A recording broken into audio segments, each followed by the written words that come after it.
Our next presenter is Dr. Rick Snyder, and Rick comes to us from Mississippi State University, and for many years he has organized a tomato school for the southern states in Mississippi, and we're so excited that he's joined us here over the years to share his expertise with Missouri.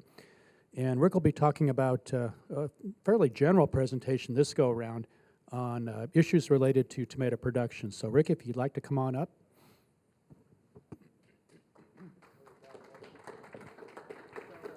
He's also a funny guy, too, so we're expecting great things from you. Okay, the mask is coming off. Are you ready? Okay. Now, this talk is general, but it's on greenhouse tomatoes. So you got a bunch of field stuff, now you get some greenhouse stuff, and it'll go back and forth. And everything Joe said applies to the greenhouse tomatoes, too, the ripeness and the physiology. So let's see, I got to get situated with my clicker here. This is the 5th Missouri Tomato Conference. How many people, besides Bill, who comes to every single conference, have been to one of the other Missouri Tomato Conferences? Okay, several. Yeah. And Patrick was there too, I believe. Right. Just kidding. Okay. Well, glad to see you at this one, this Springfield general area. It's nice that they're moved around the state to attract different populations within the state. So this talk will be on greenhouse tomatoes, sort of introductory, but I'm going to hit on a lot of points that affect people getting into the business, and even people who have been in it 5 or 10 years. There are some things that they may miss, and brings everybody up to speed, so to speak. So we're talking about tomatoes produced in the greenhouse to maturity, not raising of tomato transplants. That's a whole different science. So greenhouse tomatoes, it's the same species as the ones you grow in the field, but the technology is actually very different. So it's like a whole different beast, is what I tell people when they're getting into it. If somebody's grown tomatoes in the garden, that's great. Growing them in the greenhouse is so different. It's just not the same. So why use the greenhouse? Why bother? You have pretty good weather here most of the year, right? I mean, all year it's beautiful. What's the problem with the weather? Okay, other than staying cold forever, you have beautiful weather here. So the greenhouses help you modify the environment. That's why you bother with the expense and the additional technology of using a greenhouse. Mainly temperature. Greenhouses let you modify that temperature to keep it appropriate for the crop. Greenhouses also affect the light level, somewhat insects, diseases, and weeds. Not completely. You cannot keep them out. Air pollutants. In some areas, the greenhouse cover will keep out the particulates from coal-burning plants, things like that, keep out some of the pollution. Water. In tropical areas, greenhouses keep out the excess water. If you're getting 90 inches of rain a year or more, you don't want that in your tomatoes. So they're a raincoat to keep out the extra water and the diseases that they can bring. So basically, they allow you to grow the tomatoes when it would otherwise be impossible or really difficult. So that's why we use greenhouses. The greenhouse tomatoes are higher value than field tomatoes or home garden tomatoes because they are, number one, they're locally grown. A lot of field tomatoes in your stores are shipped in from anywhere from 100 miles to 1,000 or more miles. The greenhouse tomatoes are vine ripened. We don't pick them green at the early stages Joe just showed you, and then gas with ethylene. This is not done with greenhouse tomatoes. They're picked at the vine ripe stage. They have some red color on them. They're not breakers. They're not picked at breakers. Uniform size and shape. The varieties are excellent. They're very uniform in size and shape. They're right in that 8 to 10 ounce range, which is what most people in the United States want. Europeans prefer 4, 5, 6 ounce tomatoes, but it varies by region in the world. Americans like everything big, right? Right? 10 ounce tomatoes. Except in Texas, they want 1 pound tomatoes. And good flavor. They're good flavor because they're vine ripened and the fertility is controlled very well. It's managed, the environment is controlled, so they have that nice flavor. Therefore, they're higher value. They should never sell at the same price as the field tomatoes. They should sell for more because there's more money put into them. So if somebody's never done it before, sometimes it looks easy. It looks like you see a magazine article with tomatoes all over the place, and it looks like, well, you stick the plants, and then you come back in a few months and pick them. And then within weeks, you're rich. Unfortunately, it doesn't really work like that. There's a little bit of work involved between the picking and the harvest, and that's what we're going to talk about today. So where are the greenhouse tomatoes grown? Well, this is for food crops grown under protection. So this would include tunnels, and this is some data over the years. The number of operations in the U.S. from 98 to 14, you can see it more than doubled. So this is a growing area. And the sales, look at the sales from 200 million up to over 800 million now. So because the value per pound is a lot higher than field tomatoes, the sales grow very fast. So look, that's just to give you an idea of the growth in the U.S. But if you look at all of North America, look at the U.S. tomato, cucumber, pepper, and total of almost 600 acres in production. Canada has always had more than the U.S. with twice as much, but Mexico is the leading star in North America. Mexico has way more production of everything, and they're growing faster than the U.S. and Canada. So that's where it's at in North America. And you might also notice tomatoes are in the lead across all three countries. And one more data slide, then we'll get into text and pictures. This is food crops grown under protection, various food crops in tons, and then the hydroponic production is what we're looking at. Tomatoes, 82,000 tons, but look at the value, $400 million in tomatoes. So it's a very valuable crop. So growers, there's a lot to learn. I don't like to see people just plunge into it from nothing, or from home garden tomatoes to greenhouse tomatoes. I'd rather see them go to programs like this, some kind of training, and read some extension bulletins, conferences, networking, and if all else fails, go to YouTube. Now, there is a lot of good information on YouTube, but I wouldn't, like with some things you want to fix at home, you watch 2 or 3 YouTube videos and you go fix it. You can't do that with greenhouse tomatoes. You got to watch at least 4. No. So there's a lot to learn before getting in, but still you keep learning every year. There's still mistakes people make, even if they've been growing for 30 years. There are mistakes. There are new pests that might be introduced, new diseases. Just new problems. So you have to be open-minded and keep learning and keep asking questions. So whether it's a family business or a 40-acre range, a lot of the concepts are very similar. You'll learn how to grow the tomatoes in programs like this, but you also, you're in it to make money, right? You want to sell those tomatoes. So you have to know where you're going to sell them, how you're going to sell them, and you have to investigate, does your local market even need tomatoes? Do they want them? So one of the first steps is visit with the local grocery stores. If that's where you want to sell, see if they're selling greenhouse hydroponic tomatoes yet. Look at the price, look where they're from. If they're not selling them, that's your foot in the door right there. You talk to the produce manager.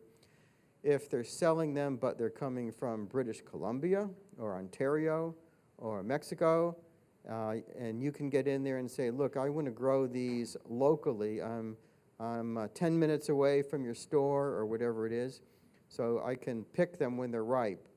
And no shipping, no long-term shipping, and I can get them to your store 2 or 3 days a week, whatever your needs are. So locally grown carries a lot of weight. If you can be the local provider for these stores, you have a big benefit. So investigate the market, decide if you want to do wholesale or retail. If you like talking to people a lot when they come by, visiting with people, retail is good. You make more money per pound retail. If you don't like people, don't sell retail, because people will drive you crazy. Your hours might say 10 to 5 Monday through Friday, and you'll have people knocking on your door Sunday morning at 8 o'clock. I need 5 pounds of tomatoes. So if you don't like people, don't do retail. And then have alternative buyers. Don't plan on selling everything to one store or to one restaurant or to one distributor. You want to have 2 or 3 lined up, divvy them up. So if one of them backs out one week, you're not stuck. Because I don't like the phone calls where somebody says, I picked 20 boxes today and the store can't take them. Where do I get rid of them? I don't know. Okay, so you want to have several potential buyers, and you can split them up. Getting educated, you're doing that today.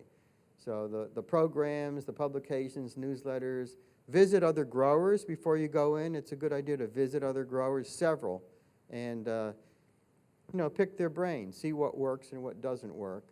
Facebook, good information in there sometimes. I have a DVD set is available if somebody wants to order it. The structure of the greenhouse, first you want to figure out how big do you want to be? How many square feet? Most greenhouses are 96 feet long, so figure, do you want 1 bay? Do you want 2 bays? Do you want 3 bays? Do you want gutter connected, where they're open between the bays and just connected at the gutter? And that's what I recommend. If you want more than one, I would go with gutter connect, not freestanding individual greenhouses, because they cost more per unit and they use more energy. So the size, the location, if you're back to retail again, if you're doing retail, you need to be on a very accessible road. But then even if you're doing wholesale, you want to be near a main road for your deliveries. Drainage. You don't want to be on perfectly flat ground. You want to have 1 to 2% slope from one end of the greenhouse to the other. Oh, I'm going to drive this camera guy crazy because I keep walking back and forth. Okay, you'll earn your money today. You want to have a slope. You don't want puddles in the greenhouse. You don't want standing water, because that's where diseases get a foothold. And you have 2 speakers. You're a speaker on diseases. I had a feeling. You'll have 2 speakers on diseases today, and I hope they'll back me up on that. You don't want water standing around in the greenhouse. Let's see this way. Language. Everything you get into, every science or technology area has different terminology that you have to learn. So if you're new to this, you might be stumped by words like cluster and peduncle and parts per million and truss. So you are? A peduncle? A peduncle is what you'd call the stem that connects to the fruit. Peduncle. The pedicel is typically the flower stem, and the peduncle is the fruit stem. So they're very similar. So I have this publication, Greenhouse Tomato Growers Glossary. No, I'm not selling it. I have everything online, so you can access it. When I get to the end, I'll show you the web page. So thumb through there and learn the terms so you can speak the same language as your specialists in your area, hort agents, and other growers. So one thing I tell people a lot is start small. I really do get calls where people say, I've never done this before. I think I'm going to start with an acre.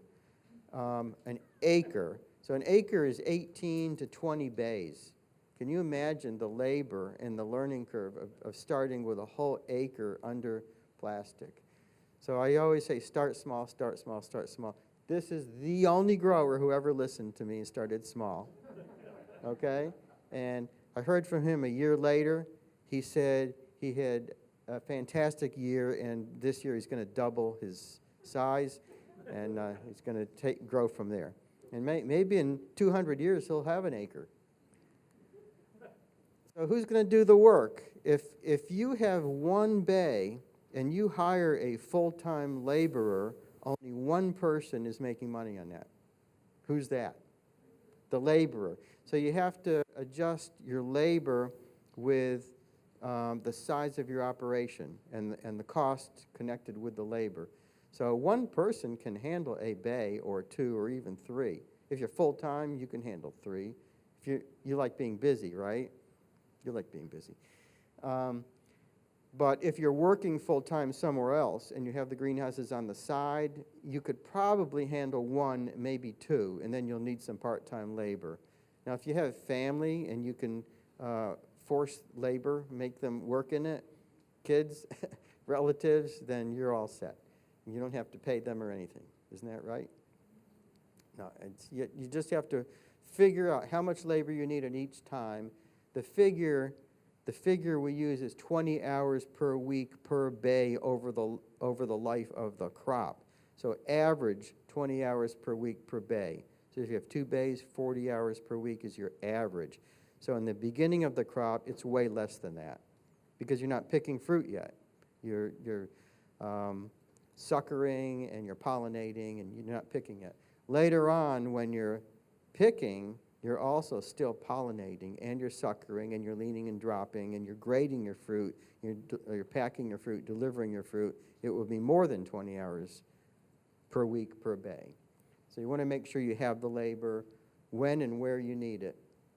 Temperature control, these are the most important numbers of the talk. Heating system should be set at 64, not 59, not 60, because not only will you get the best yield you can, you'll get the best quality. So you can grow tomatoes at 50 degrees, but you'll be throwing away most of them because they'll be misshapen. They'll have cat facing on the bottom. In my second talk, I'll show you a lot of these disorders. So your percent number 1 goes down sharply when you get under 64. So that's the set point for heat.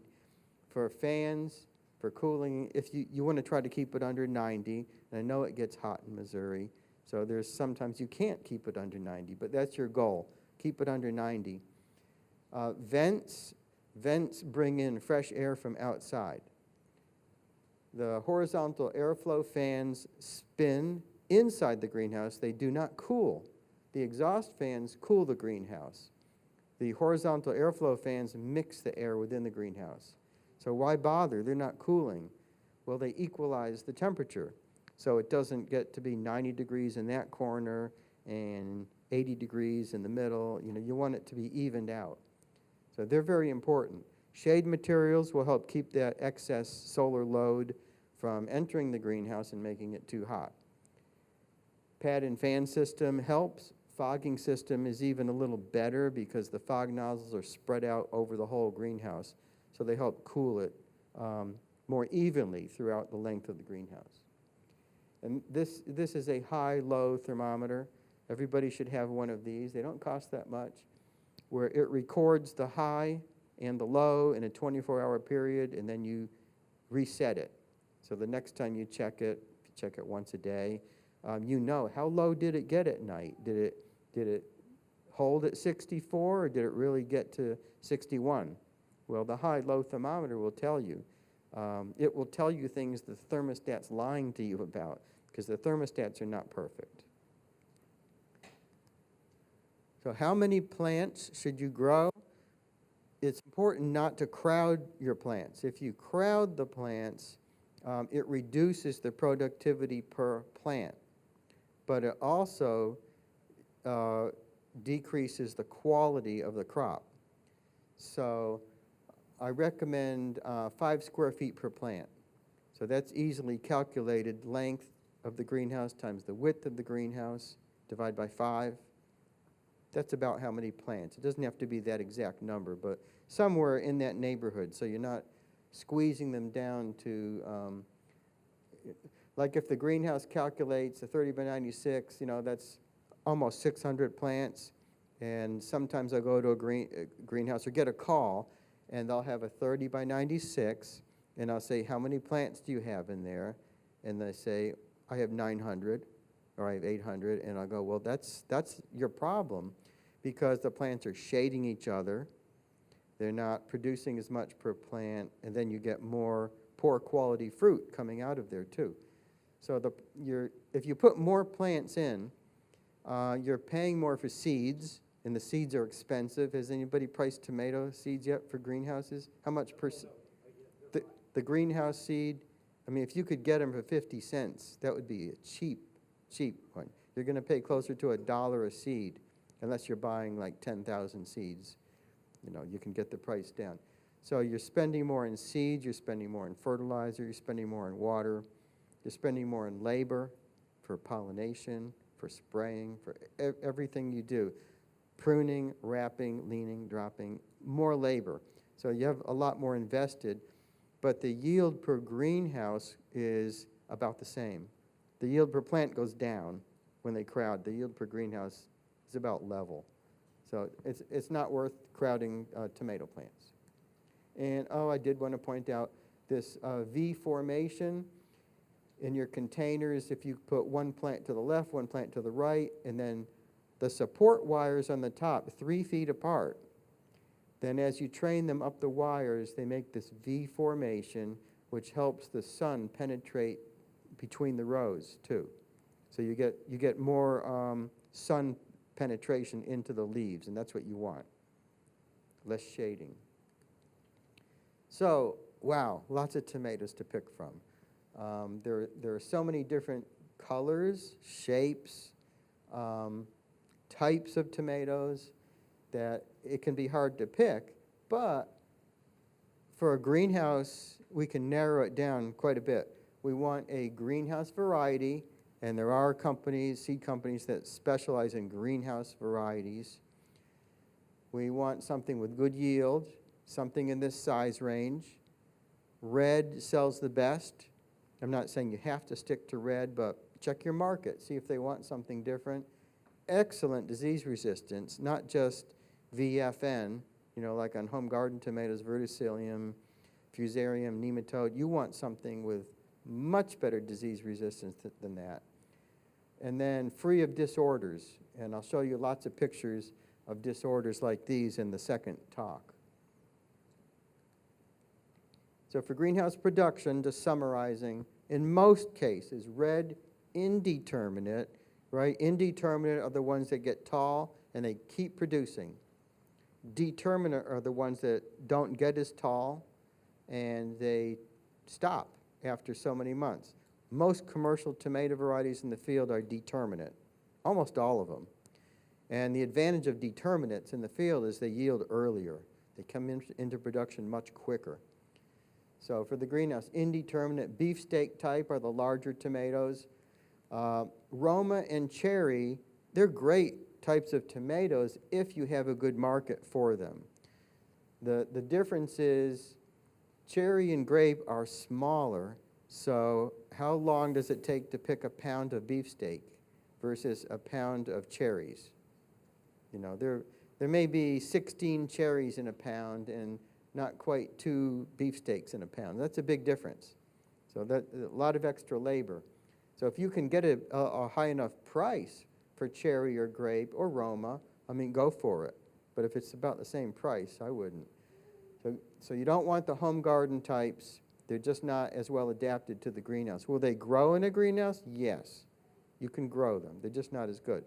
So a hobbyist, a lot of hobbyists who want to grow a few tomatoes in a greenhouse, they can grow whatever they want.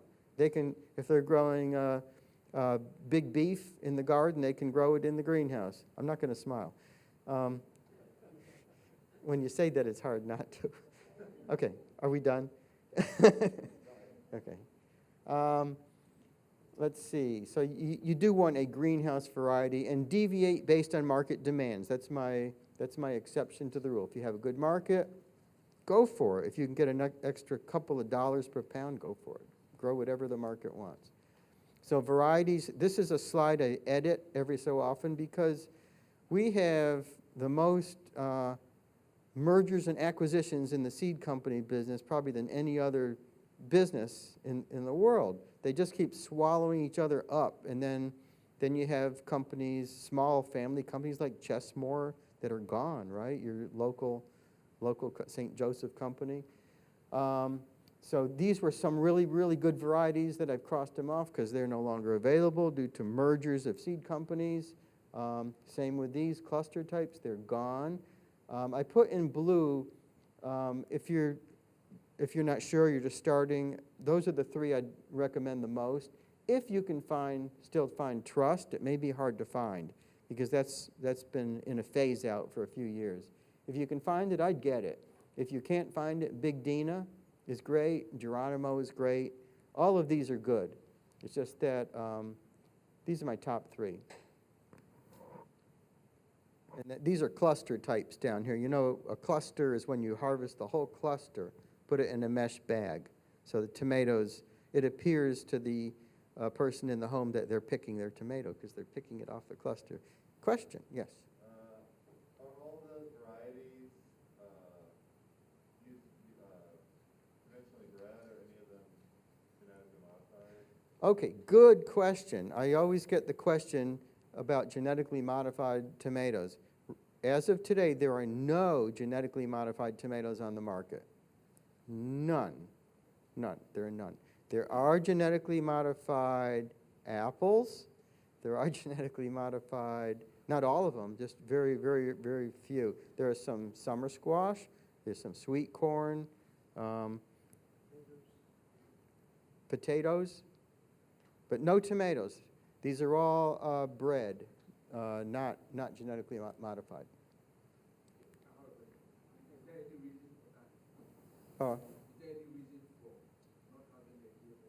I'm sorry, I can't. Is there any reason? Oh, is there any reason for not having GMO? It's a lot of it is consumer preference. There's still a lot of people who don't want anything genetically modified, and that's a valid thing. And there was a flavor saver. Anybody remember in the 80s there was a Calgene was the company that came out with a tomato called Flavor Saver, Flavr SAVR.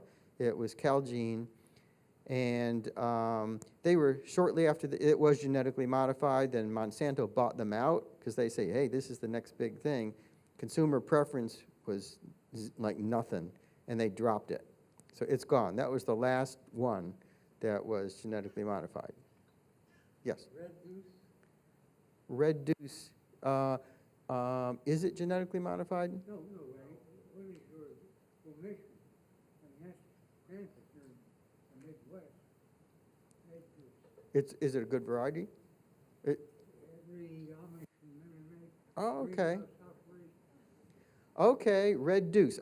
I've heard of it. I'm not as familiar with it. I don't think that one was bred for greenhouses. Doesn't mean you can't grow it in a greenhouse. It was? Do you know what company? I'll look it up when I'm sitting down. So this is what your goal is for pack out. See how uniform the size and shape are? This is when you're selling to grocery stores and they want 20 boxes a week. They want something that's very uniform like this. Some areas of the country, like the calyx, that's the green calyx, like it's still on, and most places in the U.S. do not. Ontario prefers the calyx on, and Ohio, a lot of Ohio growers leave it on. Most of the U.S. no. Growing medium. In the deep south, I'm about as deep as you can get in Mississippi. Composted pine bark fines are very popular because we have a lot of pine trees, a lot of pine bark processing. And it turns out to be a very good growing medium once it's composted. Perlite is probably the most popular for small to mid-sized growers, so I'd recommend perlite if you're just getting into this. Coconut coir is an excellent growing medium, costs quite a bit more than perlite, but that's something to consider. Rockwool is what most of the very large producers are in, the 50-acre, 100-acre, 200-acre ranges. A lot of them use perlite. New England uses a lot of soil where they're in the ground. Vermont is big in soil. A lot of organic greenhouses in New England. Peat-lite mixes are mixtures of peat, moss, and vermiculite and perlite, and those are good too. And then you don't want to use sand. Very, very heavy and hard to work with. So tools, what kind of tools? These are some of the bare minimum. You need a way to pollinate in the greenhouse. Tomatoes have what is called botanically a perfect flower. So botanically perfect means all the male parts and all the female parts are inside the same flower. So they don't have male flowers here and female flowers there like squash or cucumbers. They're self-contained, but they need pollination. And in nature, outside, the breeze blows, the plant shakes, the flowers shake, the male parts release the pollen, and almost all of it pollinates the same flower. So that's just how they work. In the greenhouse, you have fans, but there's not enough breeze to make them pollinate. So you have to have a method to pollinate. Most people will use an electric pollinator, something like this, maybe not as rusty as our old one, but you can buy these from your greenhouse suppliers. Other people use bees. If you have, say, at least 2 or 3 bays gutter connected, bumblebees, not honeybees, these are bumblebees. The hives come in different sizes depending on how big the greenhouse is, and they do an excellent job.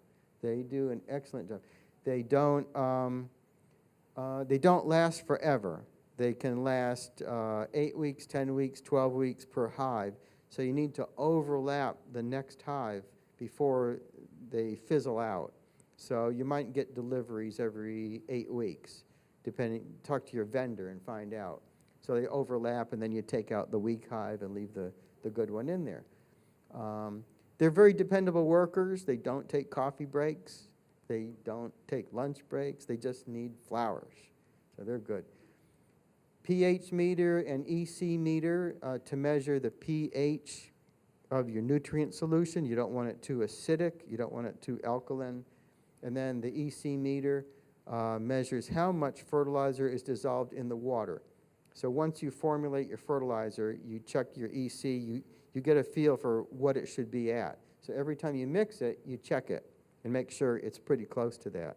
If it's significantly off, then you mixed wrong. You made a mistake, and you want to fix that before the tomatoes get something that's going to mess them up. And there's another high-low thermometer to measure your high and your low of each day. Irrigation system. Irrigation is not as simple as outside where you can overhead irrigate or use drip tape. It's more similar to drip irrigation, but it needs to be designed because you need emitters that will give out the solution evenly across the greenhouse. Like you don't want a flood in this end and a drought in this end. So go through your irrigation company and they will help you design it properly with the correct emitters, with filters. And then fertigation is the term for fertilizing while you irrigate. So it's just a combination of the two words. And that can be done either with an injector, like these, or a bulk tank where you mix everything to the final dilution that the plants will get, and it's ready to go. These, you use a concentrate tank. You put a very strong solution in these, and then the injectors are proportioners. So they'll take out like 1 part of solution per 100 shots of water, for example, and dilute it. Either system works. So fertilizer and nutrition, you do want to use a greenhouse fertilizer. Just like you want greenhouse varieties, you want greenhouse tomato fertilizer. You don't want that Peters 20-20-20 for this. You know, that's really good on bedding plants. It's a good general greenhouse fertilizer for flowers, not for tomatoes. So you want a hydroponic tomato fertilizer. Here's your pH range. This is what I recommend. Try to keep it from 5.6 to 5.8. And you're thinking, wow, isn't that sort of acidic? Yes, that is sort of acidic. But that's the range where most of the fertilizer elements are available to the plant. If you get much below that, some are too available, some are less available, and same if you get much above 5.8. And then get a tissue analysis. When you're new, I would say get it every week or two, and it tells you what elements are in the leaves, how much of each, if you're low, if you're high. After you're growing for a while, maybe every 2 or 3 weeks, get a test. And we'll talk more about that in the second talk. So how do you take a tissue analysis? Get 10 to 12 leaves scattered from the greenhouse, not 10 leaves off of one plant. Uh-oh, this plant has no leaves on it. What happened? Don't do that. So, and you don't want to take bottom leaves from this and top leaves from this, because the nutrients, the elements are different depending on the age of the leaf. So you want the same age of leaves. And the easy way to do that is look for a fruit about the same size as a golf ball. Everybody knows what a golf ball looks like? Okay. And then pick the leaf just across from it. It's slightly above, just across. And all those leaves will be the same physiological age. And that's what you want to send to the lab. And they will send you back a report. And you don't want to pick sickly leaves. You don't want to pick yellow leaves. You don't want to pick leaves with problems. You want representative leaves. Suckering. Okay, this slide, I really made this slide for home gardeners because there are a lot of mistakes out there with people. I mean, even during COVID, a lot of people got into gardening who never grew anything before. And people did not know what a sucker is. And sometimes people thought this was the sucker. So they cut off the growing tip. Uh-oh, that plant's not going to grow anymore. Some people thought this was the sucker. You don't get a lot of yield if you take the flowers off. So here's the anatomy. Here's the main stem. Every leaf comes off the main stem, and at the base of every leaf is a sucker, also known as an axillary shoot or a side shoot. So at the base of every leaf, there's a sucker. That's what you remove. So in the greenhouse, the tomatoes are pruned to one main stem all the way up. So to keep it at one main stem, you need to sucker once a week. So you pick a day, that's the day you sucker your plants. And here's a real picture of somebody taking off a sucker. And if you can get it when it's like around 2 inches, that's the best. It may be hard to get them when they're really, really tiny, and you don't want to let them get a foot long, because then it leaves a bigger scar. So that's about it for tomato anatomy. Is that clear? When do you stop suckering? When do you say, hey, I'm going to quit doing that, I want to go all the way out? You have to sucker every week through the whole crop. So you don't really stop suckering. And even when you're suckering clusters that are this high, keep an eye down there, because sometimes another sucker will come out where you already removed a sucker. And it's called an ancillary shoot. The axillary shoot is what we call a sucker. But ancillary, on either side of that, there's a tiny little bud, and sometimes they will sprout. So you want to catch those before they get too big. But you sucker the whole length of the crop up until, the last couple weeks when you're about to terminate. It's a lot of work. Yeah, no, It's easy, okay. He says it's easy, so if anybody needs help yeah. suckering, it's easy for him. Okay. Yes?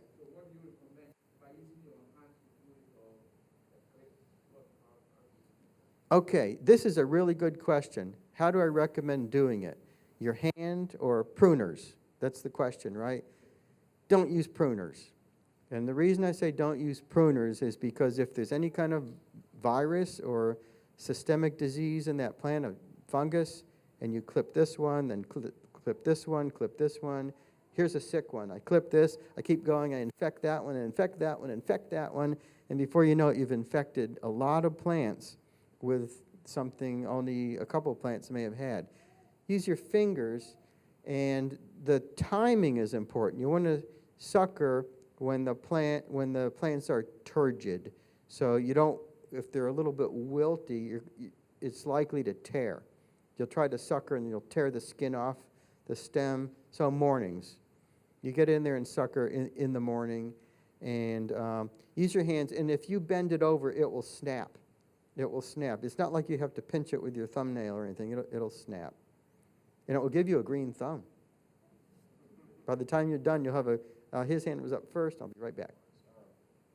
This is a little bit off the topic of this current slide, and maybe you're going to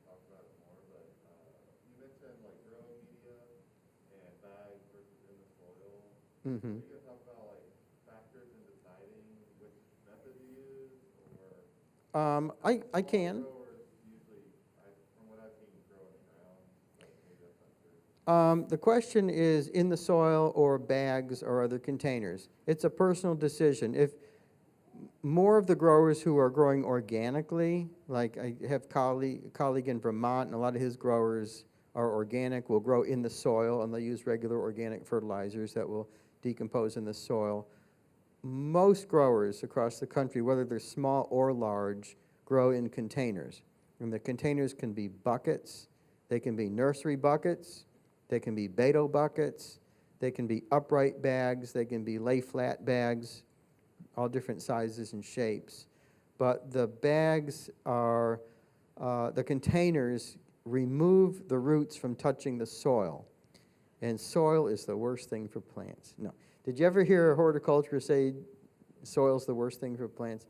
It's not. It's not the worst thing for plants, but the soil has all kinds of diseases in it.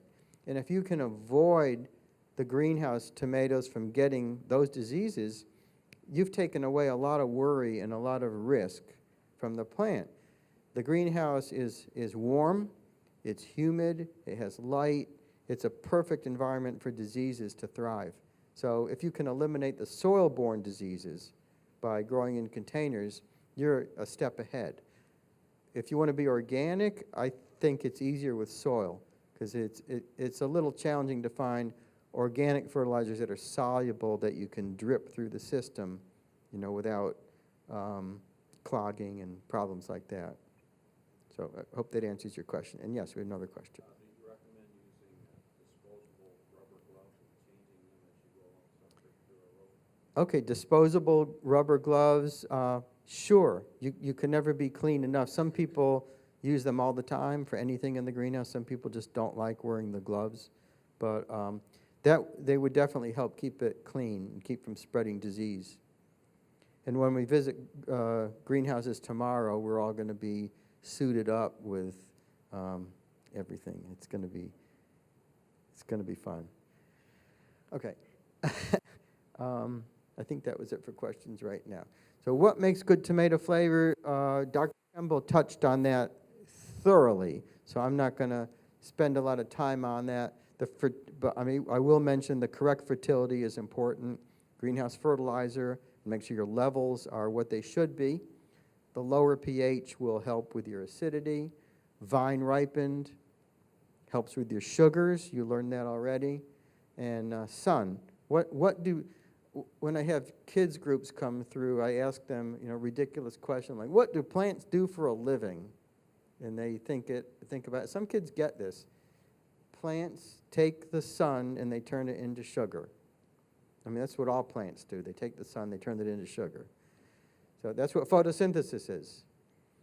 So the more sun, the more sugar, the more flavor. And I'm summarizing everything Joe said in one slide, but he had all the details. Support system. The plants need to be supported. You're training to one main stem going up. What's going to hold it up? Well, you need wires. So you need a wire about 7 feet off the ground, and you want 2 wires above each row. Like I said, 3 feet apart, so you get your V formation. If you're, that's the average height. If you're shorter than average, you don't have to have them 7 feet. You can have them lower, so you don't have to use a step stool. If you're 6'4" like me, you can put it like 8 feet up off the ground. What are you laughing? Did I say something funny? Okay. So you have to have a good support system. So if you have 600 plants in a greenhouse, that's picking a number, and they have a fruit load, you could have 3 to 4 tons. So you don't want them hanging on a homemade frame that can't support that. You want a sturdy frame, and it needs to be built for that kind of stress.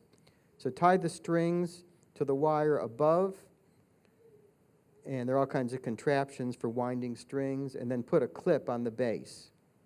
And I stuck that in there. Support system does not refer to group therapy, but that may be useful. Pruning and training. Train to one main stem, remove suckers once a week. We've talked about that. and how to tie the string above, tie or clip at the bottom. Attach the clip under a leaf, not under a flower cluster. You don't want the weight digging into the bottom of a flower cluster and stripping it off the plant. Once a week you add a clip or you twist, always in the same direction. So like if it's a husband and wife team, for example, one is right-handed, one is left-handed, watch out. Because if you winding clockwise and next week the next person winds counterclockwise, it's getting unwound and it can slip down the string and break. So if you start clockwise, stick with clockwise. Either direction's okay, you just stick with it. Maintain the equipment. The heaters should be ready before you need them, not when it's going to be 20 degrees outside. So test them. Make sure they're hooked up. Sometimes growers have a new greenhouse and they forget to hook it up in advance. It's there, it's mounted, it's just not connected. Check your fans, vents, emitters, injectors, pumps, make sure everything is working. Worry about your crop. Worrying is a good thing. It makes you careful. It makes you check your work. So check everything. Use the pH and EC meter after you mix, and if you're careful, check it once a day. Check what's coming out at the emitter every day. Make sure it's where it should be. Here's a simple trick that costs you nothing. Take an empty gallon jug like a milk bottle or a water bottle and stick an extra emitter on the line somewhere in the greenhouse. Stick it in that jug, and then once a day you can easily walk by and see how much solution is in there. Okay, so if somebody calls and said, my plants are wilting, I'm giving them a half a gallon per plant per day, it should be plenty. I'll say, well, look at your jug, how much is in there? And they go, well, like a pint. You know, so if it's not correct, you'll see it. It'll be really easy to see how much the emitter is actually putting out. So check the greenhouse every day, look for wilt, look for bugs, look for diseases, anything that's not right. And then use your diagnostics resources. You have really good horticulture agents in Missouri. You're lucky. Some states don't. Some states, your local agent is a livestock agent, and that's it. And you don't get the help you need. Extension specialist. Digital diagnostics is taking pictures. How many people have a cell phone? Oh, like 6, 7. How many people's phones have cameras on them? A lot of them, right? So it's really easy to take a picture, email it to your agent, and get help when you need it. So get the help, find out what's wrong. Sometimes you have to send a sample to your lab. You probably have a lab on campus that will check for diseases and anything that's weird. And then communicate with your friends, find out what's going on. This is the preview of my next talk later on. It looks lovely, doesn't it?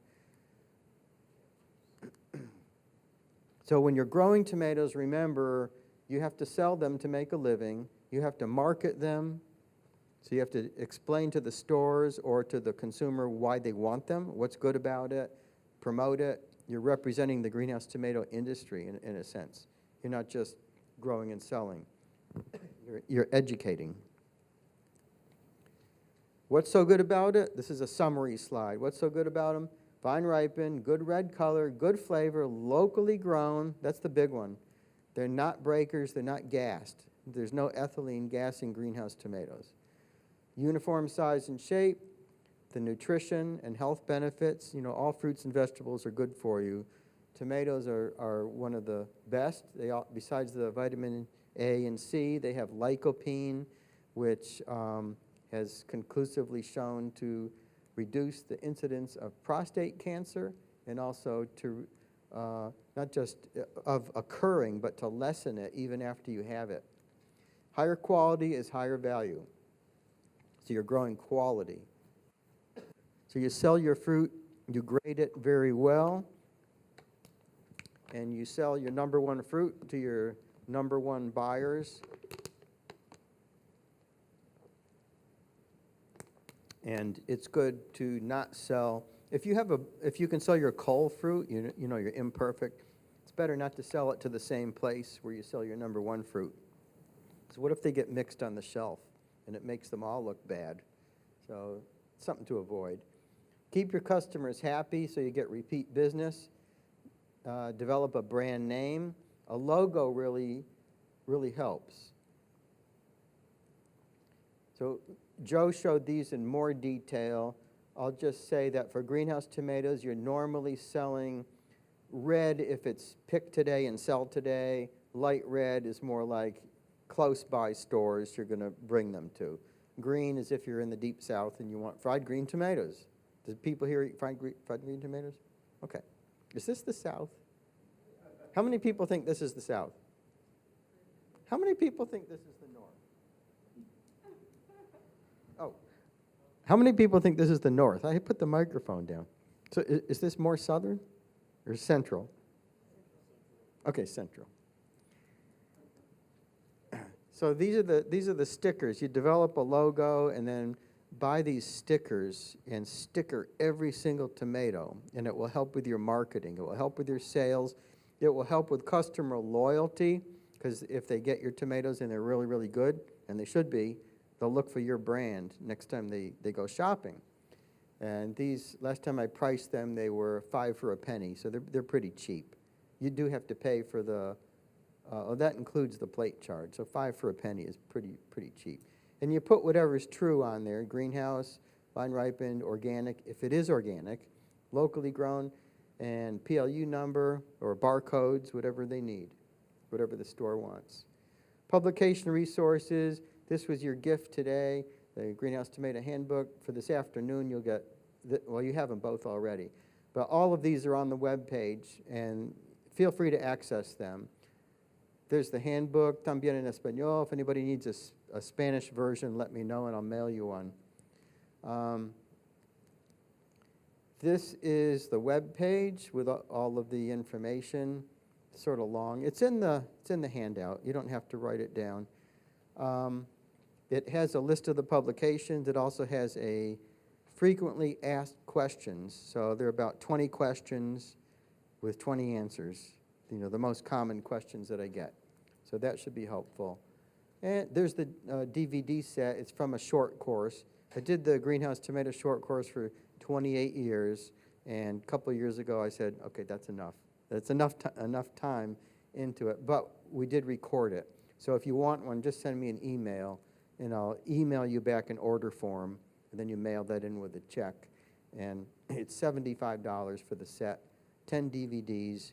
It's 3 days. It's 3 days of speakers, so there's a lot of information in there. And I think I didn't even look at the clock. Am I good? I'm only an hour over. No. Okay. Yes, question. So we have a question from one of our online viewers. Currently, what is the popularity of grafted tomatoes in greenhouses and the percentage of grafted tomatoes overall? Okay, the question was on the popularity of grafted tomatoes. I think I'm going to hold that for our afternoon speaker, Carrie. Is Carrie here? He's joining us virtually. Oh. If you don't mind, just a few comments on that, Rick, in case our online person is here. Okay, my comments will be all over the board on this one. I'm in Mississippi. It's a small rural state. We had several growers, greenhouse growers, try grafted tomatoes for a couple of years, and they went back to not grafted. And they said they didn't get enough increase in yield to justify the expense. Excuse me. However, most of the large growers, the multi-acre, 100-acre growers use grafted tomatoes because they have found that it's worth it on their scale. You know, they'll spend more for the grafted tomatoes up front, but they feel that they are getting more value and more yield out of them by doing that. So, I mean, that's all over the board. Does anybody here use grafted tomatoes?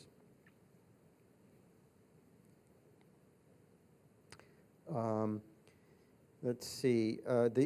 Kerry will tell you so much about them because he's spent many years researching grafting, but they do give you increased vigor of the plant because you're putting a scion, the top part of a desirable variety, on a rootstock, which gives it better vigor, disease resistance, etc. So you're like getting the best of both worlds. But that's a really good question for whoever zoomed it in to ask this afternoon. Field production, Sorry? field production is where it came up. Field, yeah. Yeah, it's picked up a lot in field tomatoes. There are grafted watermelons in field production too. So it's still an emerging technology, I think. Other questions?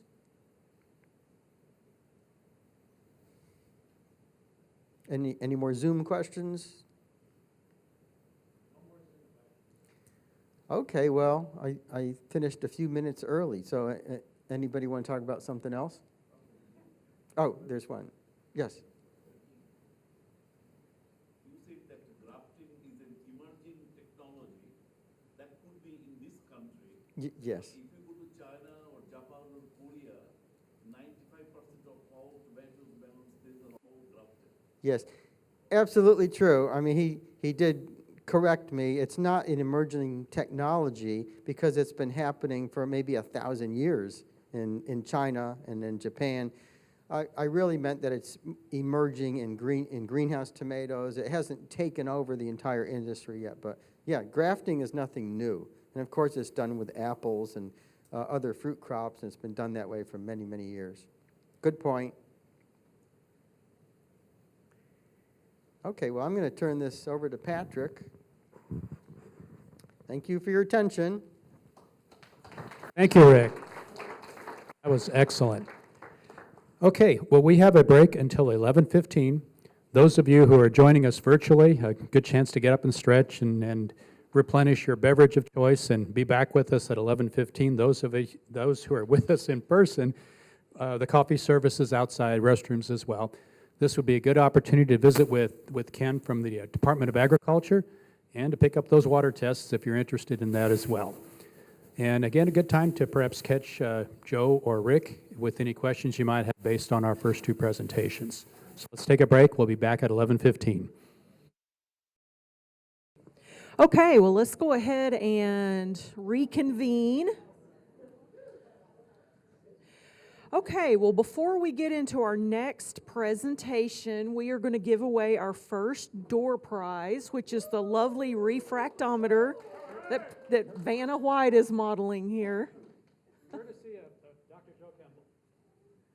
All right. Okay, Joe, pick a number between 1 and 29.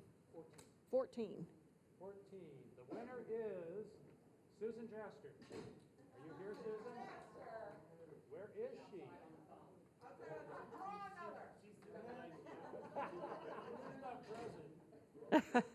All right, we'll assume that she is present. Oh, that's nice of you. All right. And we'll have other door prizes throughout the day as well. So, okay, next we are going to learn about plasticulture, fertigation, irrigation of tomatoes, and that will go to about 12:15, and then we'll have lunch. So, Joe? Awesome. All right, thank you. So, get the slides up here. All right. How many use plastic mulch or know what it looks like, at least? So I think some of this might be a rehash for some of you, but I think it's always a good idea to look back and sort of reevaluate ourselves and is there any way that I can tweak my operation to do things a little bit different or a little bit better? But generally speaking, I'm going to show you some nice pictures. I'm going to talk a little bit about sort of the general aspects of plasticulture.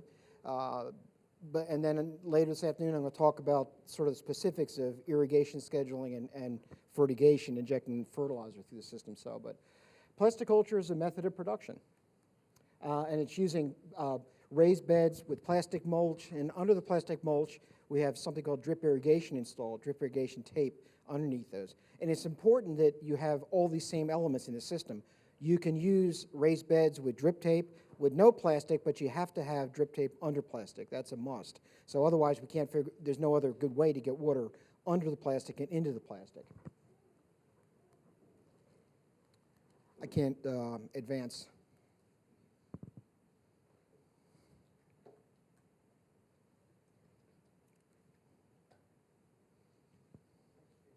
Oh, there we go. All right, advantages of plastic. So Obviously, with the fresh market, the big key in the fresh market is almost always earliness. That's why we use plastic. That's why we plant early. That's why we use transplants. So transplants already give us a jump on the market by using plastic culture, so we can get anywhere from a 7 to 3 week jump on market. So with enhanced growth, just because of the way the plastics work. Higher yields per acre, and I'll show you some numbers of what that actually looks like, real world numbers. Cleaner and higher quality produce. I'll also show you some pictures of that. It's also much more efficient use of water. When it comes down to it, you don't end up wetting the row middles. You actually put the water exactly where you need it to be, and depending on the surveys you look at and the research is done, you could be using anywhere from 15 to 25% of the water that a standard overhead system would use on that same acreage. So it can be a real big savings for you, especially in terms of water. Also, it seems like a small thing, but you can work in the field when your drip irrigation's on. I know in the southeast where we have a lot of labor issues, anything we do to maximize our labor and labor efforts in the field is certainly helpful. You know, if we irrigate once a week with overhead, we have to wait for the field to dry out before we can actually get out there. So that's another one of the big advantages of plastic. Earlier production. I've been at Auburn almost 28 years now. One of the first things I did was demos where I would show what it was like with plastic, without plastic. And that's what these are some of these pictures I'm showing you. So, and these are just watermelons. This is a crimson sweet watermelon. We planted them on the same day. Actually, in this case, we put in transplants. They all got the same fertility. Everything's the same except one's on plastic with drip, the other one's not. It's just with drip. So the plant on the top portion of the field is already has female flowers forming on it. So this is almost a 2 to 10 day jump on the plant. So it's a real number and it's real visible. Another picture here, summer squash, same kind of thing. So raised beds. So the summer squash actually, in this case, is actually on a biodegradable plastic. This was an older product. It's not available anymore, but it was just sort of doing a side-by-side kind of comparison. So in this case, the plastic broke down within 2 weeks of putting it out, so it didn't last very long. It wasn't rosin. That's why it's not on the market anymore. But the plastic here is already covered by the crop. You know, and we already have female blossoms forming on there, so and fruit forming. So it's a real big, obviously, this is a pretty dramatic difference, but it's a real difference that you actually see out in the field. Higher yields per acre, cleaner, higher quality produce. This is actually in Sand Mountain, Alabama. It's on the north, just north of Birmingham, where we still have about, there's probably about 2,500 acres of tomatoes still in that area. So and that's where this is at. They use a wider bed than normal. So, but what they found is it just keeps the crop cleaner. So instead of water splashing down on the soil and then splashing up into the plant, you know, it keeps the produce a lot cleaner. And in their case, a lot of our growers field pack. They actually don't go into a packing house. So it really helps that facility. So helps facilitate that rather. All right, cleaner. Other good picture. Similar grower actually with a wide bed, so with melons, small melons. These are cantaloupes, Athena cantaloupes. So we have a lot of problems with southern blight. You have it here too, but in Alabama, Mississippi, it is just problematic every year. So it's usually considered a wet weather disease, but it's been dry the last couple of summers, and it's still been a major problem. So when methyl bromide went away for a lot of growers, it used to help manage methyl bromide really well. That's not an option anymore. So there's some areas that it's gotten so bad in Alabama that we really can't grow there anymore without really significant rotations or go to a non-host crop like sweet corn or something like that. But these wide beds really help a lot. Because any plant part that touches the soil can get southern blight. That's the issue you run into. So obviously anything you can do to support the crop, get it up off the ground, it's going to help with yields. The North Carolina Department of Agriculture has been doing, since the plasticulture really came into in the United States really came into its own in the early 70s. So late 60s, early 70s, plastic materials became a lot more widely used. A lot more research went into it. So through the 70s and 80s, and really in the mid 80s, it really started coming in its own. So, and the Department of Ag over in North Carolina started tracking what were the yields like for their traditional vegetable growers that grow on bare ground with irrigation compared to plasticulture.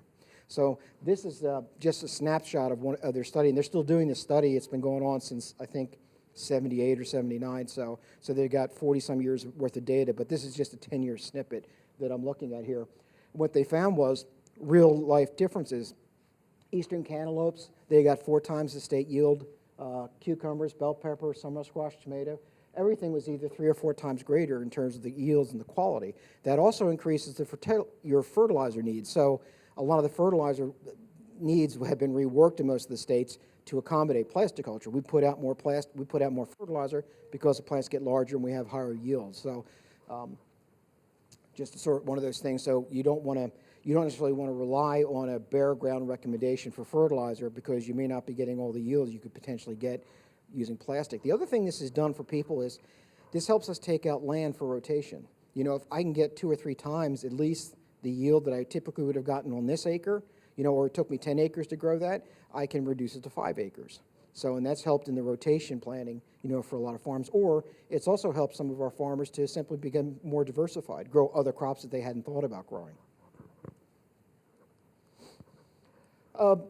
Right now, plasticulture is really suited to high-value crops. So when I say high-value crops, tomatoes, peppers, squashes, melons, cukes, eggplant, okra are probably the most common ones, especially where I'm at in the southeast. So, however, other crops like sweet corn, beans, snap beans, peas, pumpkins, they actually do quite well on it. The problem is always the margins. So if I'm wholesaling one of these crops, I'm probably not going to use plastic. I'm going to talk about double cropping, where you actually follow one crop with another crop on the plastic, so you're reusing everything that's out there. We have a lot of growers who will grow crop like strawberries in the summertime, you know, and they're done usually by June or so, and then what we'll do is they'll let it rest for a little while, or they'll put a short season crop like squash, then they'll come through and they'll put pumpkins on the old plastic. And that's a really good use of it. So, but if you're retailing plastic or retailing pumpkins, the economics tend to work a lot better in your favor. So wholesale is, like I said, with these other crops tends to be a little bit iffy. I'll show you some pictures of sweet corn that's done for really early production. It's pretty cool, and it's a very specific type of system, so where you can get a real high dollar value of sweet corn in the early season. With plastic, we have reduced soil and wind erosion, fewer weed problems, because you have a mulch layer on top of the surface. Now, I'm not saying that there's, you know, don't use any kind of mulch. Honestly, any kind of mulch is beneficial, organic or plastic otherwise. Anything you could do to protect that soil surface. You're going to trap nutrients. You're going to hold water in there. You're going to also hopefully discourage weed growth, because, you know, anytime you've got sunlight hitting the soil, there's weed seeds are endemic on our environment. You know, anytime the wind blows, it blows wind seeds around. So this helps a great deal with weed control. There are herbicides that can be used underneath the plastic. They can actually be added to the beds beforehand. There's also fumigants that can be used. It really depends on your operation, you know, what you can use, but there are some tools that are available for some crops. All right. I've already mentioned about potential decrease in disease incidence. This is southern blight on cantaloupes. It's a real problem in Alabama on cantaloupes, watermelons. Basically, any plant part that touches the soil can get this. It's worse if it's more moist. So, has anybody ever seen this in their farms? So, yeah, it's not as a common issue I've seen, at least from what I've read in in Missouri. So, but in Alabama, Mississippi, Georgia, in the Panhandle of Florida, North Carolina, South Carolina, this is a real major problem. So it really helps a lot with our crops. Anything we can do to keep plant parts off the ground, trellis crops, that really can help a lot. It helps reduce soil compaction. The other thing, it's sort of an unseen benefit. When a grower asks me, I say, hey, what do I do for cultivation for my crop? You know, a lot of times growers get a little bit out of hand and they don't cultivate, they plow. A lot of times for weeding, all you want to do is break up the soil surface. So what happens sometimes, what I see is you go out to a farm and all of a sudden there'll be a couple of rows of tomatoes and they're showing blossom end rot. And what has happened is they deep plowed. They plowed and they root pruned. So they actually damaged the root structure. So, and that's really bad. It can be really bad on bare ground if you're not careful. So this is just, you know, having the plastic, because a lot of the roots tend to be concentrated under that plastic, so you tend to avoid issues like root pruning if you're not careful. And of course, double cropping. And I'll show you some pictures of what that looks like here. With rotation, you have to keep in mind just basic useful horticultural practices. We have to consider rotation. We try not to follow a cucurbit by a cucurbit by a cucurbit. We certainly do it sometimes in our plants, but obviously that's not a good idea in the long term. So when we think about double cropping, we're looking at, like, saying, doing spring strawberries. Spring strawberries are done. You can go out and you can plant snap beans on your plastic. So it's in a whole different family. You can look at putting squash out there or something else. But whatever double crop you do use, Obviously, you're hoping to have a market for that crop. I think obviously that's the first thing. But second is just make sure it's not in the same plant family. So otherwise, you're just going to increase the disease incidence, especially of soil-borne problems that are endemic in that particular plant family. So rotation is important regardless. So, and even a short rotation is beneficial. We always talk about year after year after year. Even a couple of months is helpful, you know, so in the long term. This is just a couple double crops. In the panhandle of Florida and the southern part of Alabama, we'll have a lot of early spring tomatoes that will go in. When they're done with their final harvest, and in the case of Florida they harvest the plants usually 3 or 4 times they're done with it. They'll spray it with paraquat or another herbicide. They will kill it. And we do it too in the southern part of Alabama. It's sort of a different combination of things, but we'll kill it, and then we'll go through, and then we will plant. We'll let the plants die down. We'll leave the vines and the strings out there, and we'll direct seed cucumbers. Trellis cucumbers have much higher yields than on ground. We tend to get a lot better shape. You know, we don't end up with crooks and bent ones and things like that. A lot less soil-borne belly rots and things like that. But trellising itself is really expensive, and sometimes crop-wise, unless you've got a real premium for your crop, it usually doesn't make a lot of sense to trellis it. So here's an example of a double crop. You've already spent the money on the tomatoes. You've got them out there, and they will trellis up on there. It's a really nice double crop to do. So that's one. And this is strawberries. They went through, they cleaned out all the strawberry plants. So they went through and they put some. There's some lettuces and other mixed greens that are out in this field. And it takes advantage of the fact that strawberries have very close spacings that we use typically. So you try to match the spacings a little bit, because the more holes you put in the plastic, the more compromised it is, the more weed problems you could have. So what you try to do is actually replant within those holes. They do make sweepers. They actually go behind they'll hook to a 3-point hitch on your tractor, and it's just a big broom, a spiral broom. They'll go through and actually clean it off. You still have to go through and pull some of the pieces off, but they actually do a pretty nice job. But the key to that is you also have to make sure you use good quality plastic, otherwise the plastic will tear, and tear terribly. And then once that happens, you might as well just pull it up and start over again. How thick is that plastic? Is it like a 4 or 7? Actually, I'll show you. But the question was about the thickness of the plastic. Normally, for double cropping, you want to at least use something that's 1.25 mm. That's at a minimum. So, and if you get much thicker than that, the problem is the price. It gets a little silly. So the price doesn't go up proportionally. It goes up exponentially once you start getting thicker. So the standard plastics that are out there are 1 to 1.25 mil. So, and either one of those really does work. If you try to use, there's also 0.8 of a mil product out there, which is really single use. If you try to sweep it, it tears. But yeah, and honestly, plastic quality has gotten better in the last 20 years. It used to be there were some manufacturers that were so-so, and they were just sort of getting into ag plastics, and they just didn't work well. They didn't have good stabilizers in there, so they would photodegrade and they'd break apart and get brittle. That's not been a problem really the last 20 years. So, but anyway, this is a way to spread your production costs across 2 crops, and you've got a very long growing season here, and that's the kind of thing that works real well. You can use combinations of low tunnels and caterpillar tunnels. I've seen people put high tunnels, where they, high tunnels they can easily pick up and move. They're sort of smaller than the 96-foot ones. So there's a lot of combinations of things you can do, and you don't have to just put one crop out here. You can put multiple crops out there. So, and a lot of times, like in the case of the tomatoes, there's usually enough fertilizer left in those beds after that crop that, in the case of the cucumbers, they usually don't have to put anything out there except water. There's ample fertilizers. But one thing that's important to do, just as a preventative to make sure things are okay, is get a soil test done. So you should always soil test before each crop. So in this case, you really should soil test before you put in whatever the double crop's going to be, just so you know what's going on and you don't need to add anything special. Never let the beds dry between double crops. In Alabama, we have very heavy clay soils. Here you've got some loamy soils. And some of the soils, when they get dry, it's like wetting a brick. So if you let those soils dry between crops, it can be really, really hard to wet them. Now, it may sound counterintuitive to wet the bed when there's no crop out there, but the problem is trying to re-wet that bed. You're going to spend a lot of effort and energy to try to do that. So it's helpful to try to maintain some soil moisture out there, even between the double crops, just so you don't dry that bed out completely. So, all right. There's problems, obviously, and I'll show you some of the economics in a minute, but I think the biggest thing that you need to realize is there is no universal design to use this correctly. a lot of times growers tend to be limited to what's available locally to them. So, and I'm not saying, and I'm not poking fun at a store or anything like that, or a supplier, but the problem is a lot of times, like in Alabama, I'll go into a local store and they'll have one type of drip tape.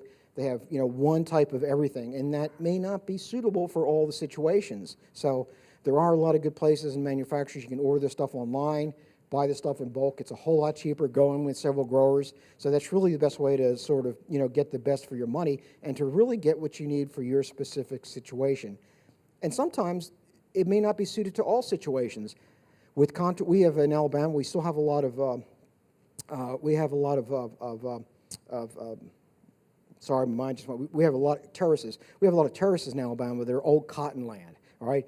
And some of those terraces, because of the way they're designed, the topography, they are just not a good candidate for plasticulture because it's hard to lay plastic on an, in an arc. You can do it a little bit. It would much prefer to be in a nice straight line, but it can't really make significant twists and turns. So that's the problem with sometimes with the terraces. So not every situation is suited for it. It may just be a case where I should just use drip and use an organic mulch. We have a lot, I see people use everything from, in Alabama, we use a lot of pine straw as a mulch around ornamentals.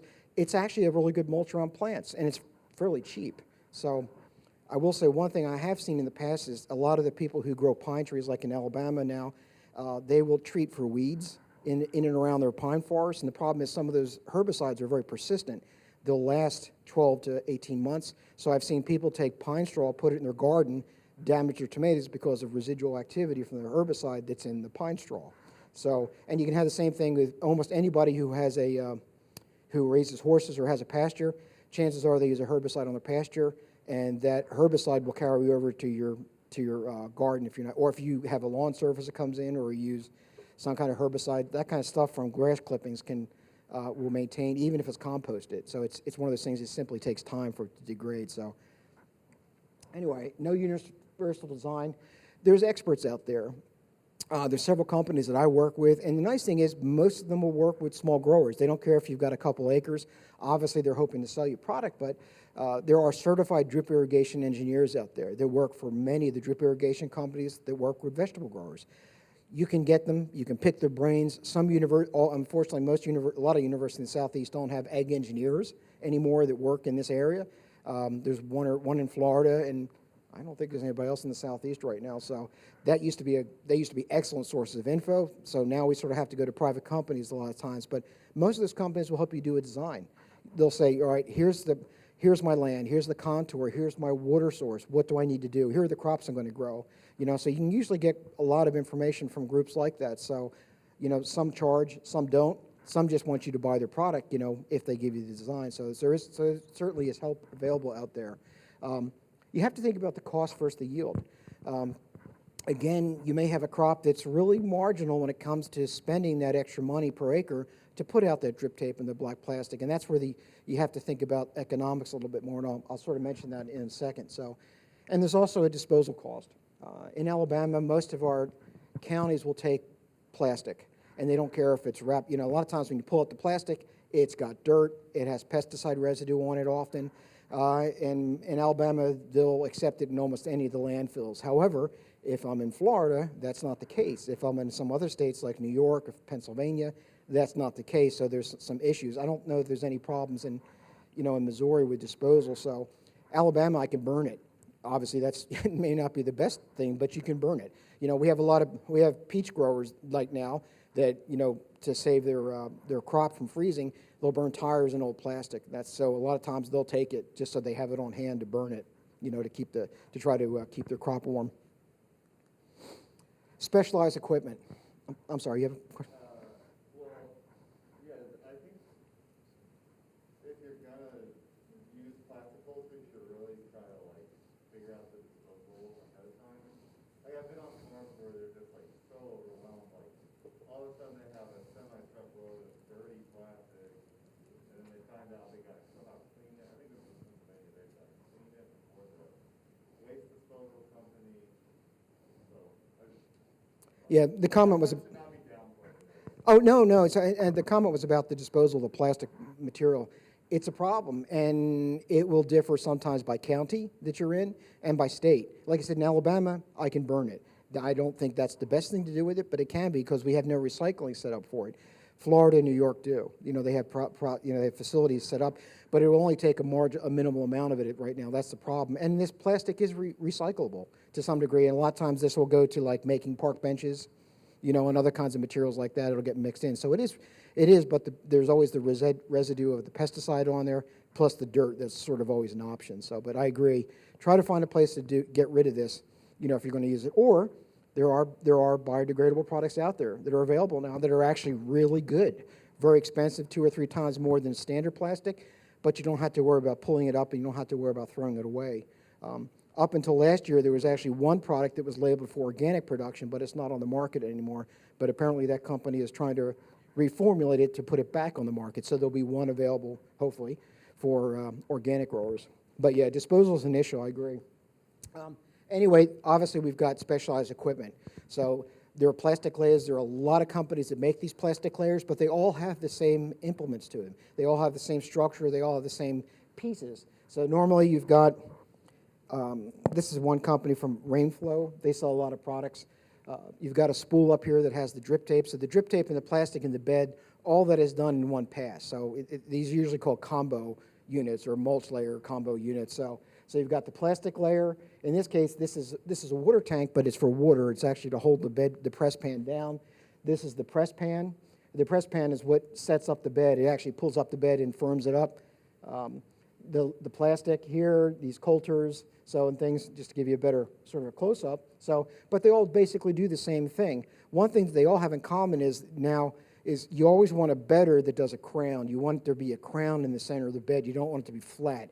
That crown, that little rise in the center of it, when it rains a lot of times, water's going to have a tendency to puddle on top of the plastic if it's not nice and tight. That crown helps the water roll off the plastic so it never sits on there. But when you look in a catalog, you'll see a crowning device. It'll have some other common terminology, but you always want to have a nice crown on the bed. Sometimes you have somebody laying on the back or riding on the back of this thing. Sometimes not, but basically the person back there swaps when one roll of plastic is done, he throws in the other roll of plastic. Quite an art form to do that. If you look on YouTube right now of the operation of these kind of equipment, you'll learn an awful lot just, compared to me actually. I was going to show you a video, but you can go out and Google the videos and you can see how this is done. They do make, there are some paper products. There's a product called Planters Paper Mulch, and and I've actually put it out with a plastic layer, and actually the new version of it now actually works pretty well for a paper material. The biggest problem is the paper doesn't have it doesn't have any stretch. So if you're not careful and the machine sort of gets caught up a little bit, you'll tear it. Where in this case, the plastic will stretch a little bit and you have a little bit of give, but there are other options out there, plastics or products that can be put down with these plastic layers. So I think the max you can get is 4 feet. 48 inches, yeah. Yeah, 48 inches. So I haven't seen anything wider than that. So, but and it's a little bit more expensive. But the nice thing is, you don't have to worry about it. And what it is, it's basically a paper product that's coated with wax, with a waxy material to make it repellent to water. Yep, there we go. This is just another version of it. So but they all, like I said, they all do basically the same thing. And the other nice thing is, the implements that I'm just showing you right now are for putting out multiple acres. You could buy rows or units to put out single rows, or triple rows or quadruple rows. So you don't see them very often, except until you get into Florida and things like that. And obviously, the bigger it is, the bigger tractor you need to pull it. So tractor-wise on this, you still need 80 or 90 horsepower to pull it. That's usually about the minimum. But most of the companies now make these what they call blue line or light lines or limited use plastic layers, and this is one of them from Rainflow. So instead of spending the $7,000 for this or $7,500 for this, you can buy. Oops, sorry. There we go. Go back. Like I said, about the $7,500 to $8,000 for this. You can buy this one, and this is designed for we have strawberry growers in Alabama that most of them have less than an acre, or maybe just 1 or 2 acres, and a lot of them buy this kind of equipment. This is designed just to do a few acres a year or a few acres a season. So in this implement, I think these are just under $4,000 now. So that's $3,000 or $4,000 less than the large mulch layers. So that's out there, and I think this also becomes more affordable for people too, quite frankly. So But it does everything. It does not make the best bed. And I'll show you ways you can sort of get around that. So, but that's sort of the trade-off. So this implement before makes a really tight bed, a really high bed, really tight bed, meaning it's nice and firm.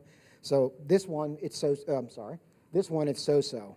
You may actually have to make multiple passes without the plastic layer on it to actually make a nice bed. So it just takes a little bit more effort on your part. So because of the way the press pan is designed.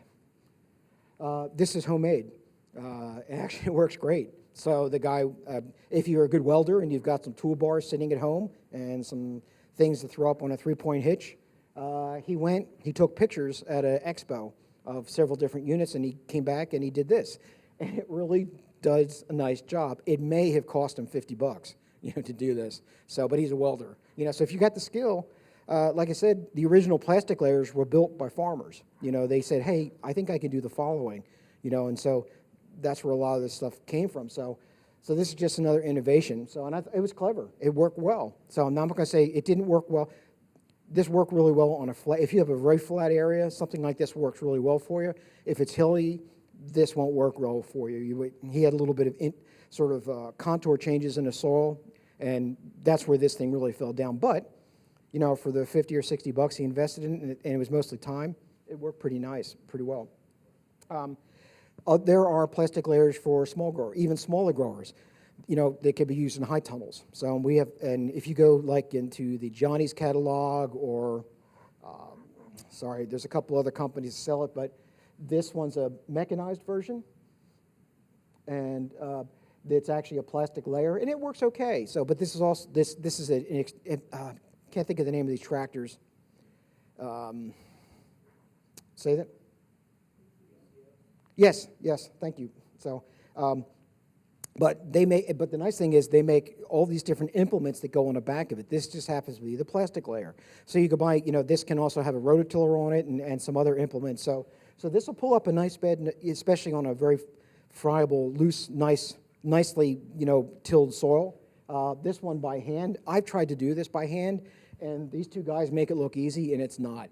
So, you feel like you're dragging several things of concrete along. It's really not easy. So, because basically it's really easy when it starts, then as you get like midway down the row, you're like, man, this is getting heavier and heavier, and you're realizing, you got to really strain. But it works. And I think in this case, we were just, the one I was using was just, I think the plastic was simply too wide for what we were doing. If we used narrow plastic, this probably would have been better. But this one is sold by Johnny's. And you can also find it in some other specialty catalogs out there. So you've got these small versions that you can use just on a small farm. So you don't have to necessarily buy, the plastic layer they just showed you.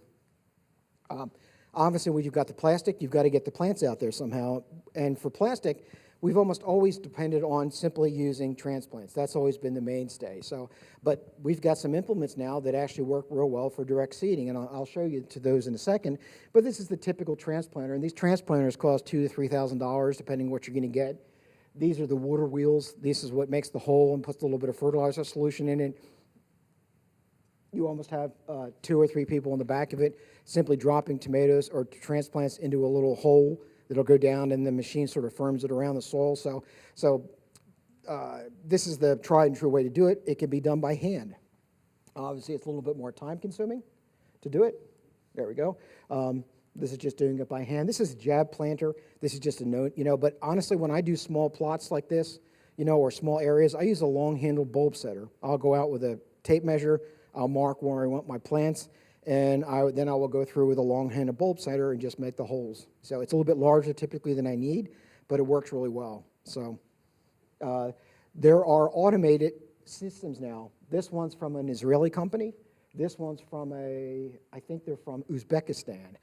But this puts up the plastic and puts out the transplants and drip tape all in a single pass, and all you need is 1 or 2 people in the back of these things, and this is GPS driven, by the way, too. So all you need is a couple people in the back of it feeding transplants into the hopper. That's all they do.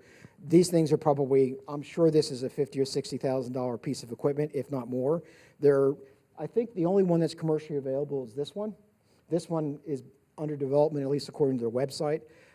This is the future of things at some point. I don't know that it'll be a long time. It'll be a long time before I see one of these in Alabama, I realize, and probably any place in the U.S., but it's interesting. And it makes me, and people are always coming up with innovations, so to make things a little bit easier. But GPS driven is pretty nice. That's obviously the the future for a lot of things. There we go. Direct seeding has always been an issue on plastic, but we've got some really good implements out there now that work quite well. Like I said, we're almost always concerned about transplants, but in this case, these are brand names, all right? One is called a polyplanter, and it's actually from a farm it's in Pennsylvania called Forest Farms. If you Google on polyplanter, this is their mechanized version of it that does multiple rows. I'm going to show you one of the single row ones too. So drum punch, it's another brand name basically, and what the drum punch does, it takes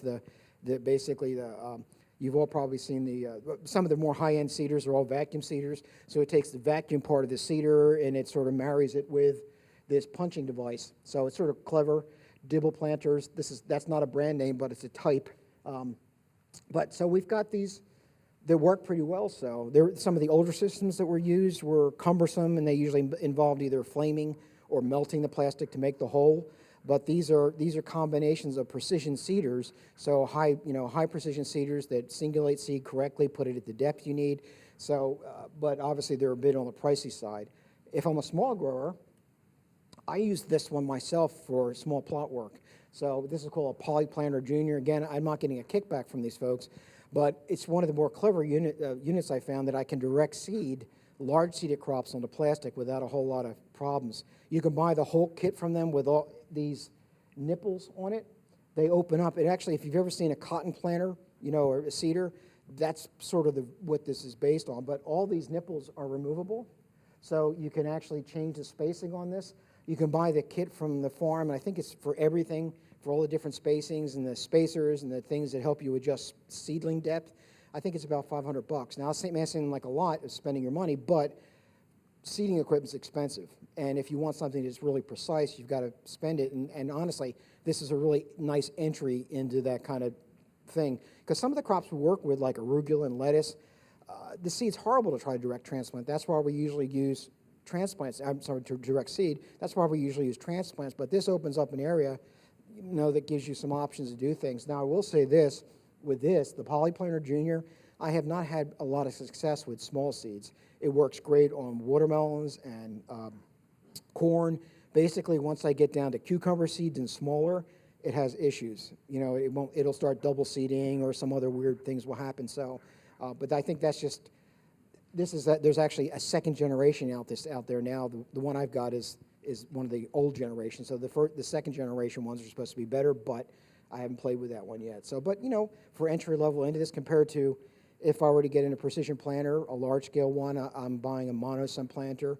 The vacuum assist part of it's $10,000 just to start. So it's expensive, to get in it. But it's nice because you're not handling transplants, because there's always that labor associated with transplants. So this gives you some other options. When you're doing plastic, obviously, I've already mentioned, you need to have a firm bed. You do not want the bed to be able to collapse under your weight if you walk on it. So if you walk on it and collapses, that's not a firm bed. Now, I'm not saying compacted, I'm saying firm. So and if it's nice and firm and well-formed, what you find is it doesn't lose its shape. It retains its shape, and that's also key to good water movement through the bed. It really needs to be very firm. I'll talk more about that this afternoon. Again, like the gentleman mentioned before, you want to try to use quality plastic, and I like the 1.25 mil material better. It's just simply more forgivable. So you can use 1 mil. I don't know that you need much thicker than 1.25 mil because of the expense, and I don't think you're getting a lot of benefit from it unless you're going to use it for multiple seasons. But like in Alabama, we have deer, we have wildlife that will just walk across the field and puncture holes in your plastic. So I'm not sure how much sense it makes to use a really expensive plastic in those situations where we're going to have to probably within a year replace it. So when you're putting it out, you always want to make sure that you seal the ends. I see a lot of times people will forget to do this. In your area, in the springtime, it's windy here.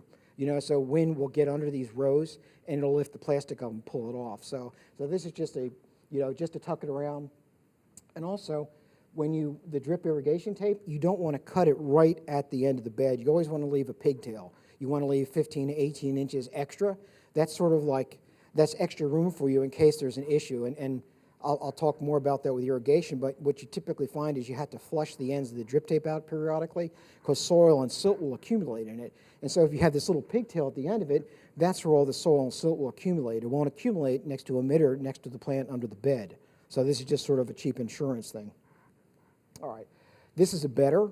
They make them in all different sizes and shape. So some are like this, and it just makes a rough bed. Then you come through after this with the bedding unit. So a lot of times with those low-end units that I showed you that are only designed for a couple acres, you use something like this just to pull up a temporary bed, and this will, when you run the bedder over it, you'll fill out the bed much more uniformly by doing this. So this is a little bit more drastic.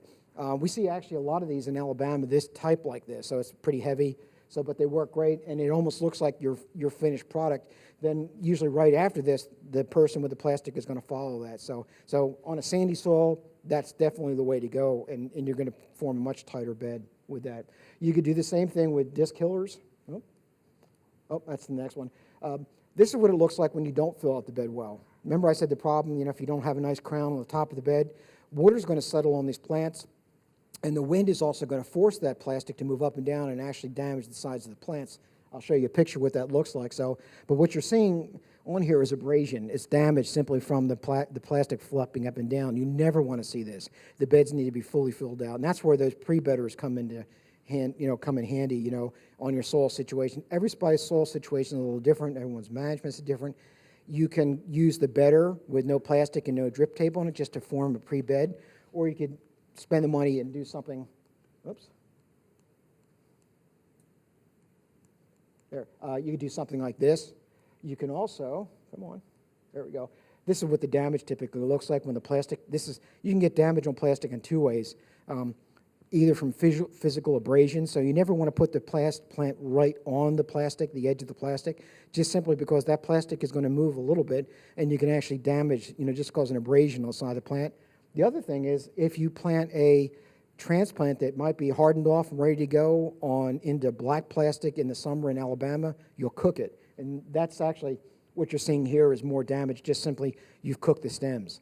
So so that's why we switch to black or white plastic in the summertime typically, so just to prevent transplant shock like this.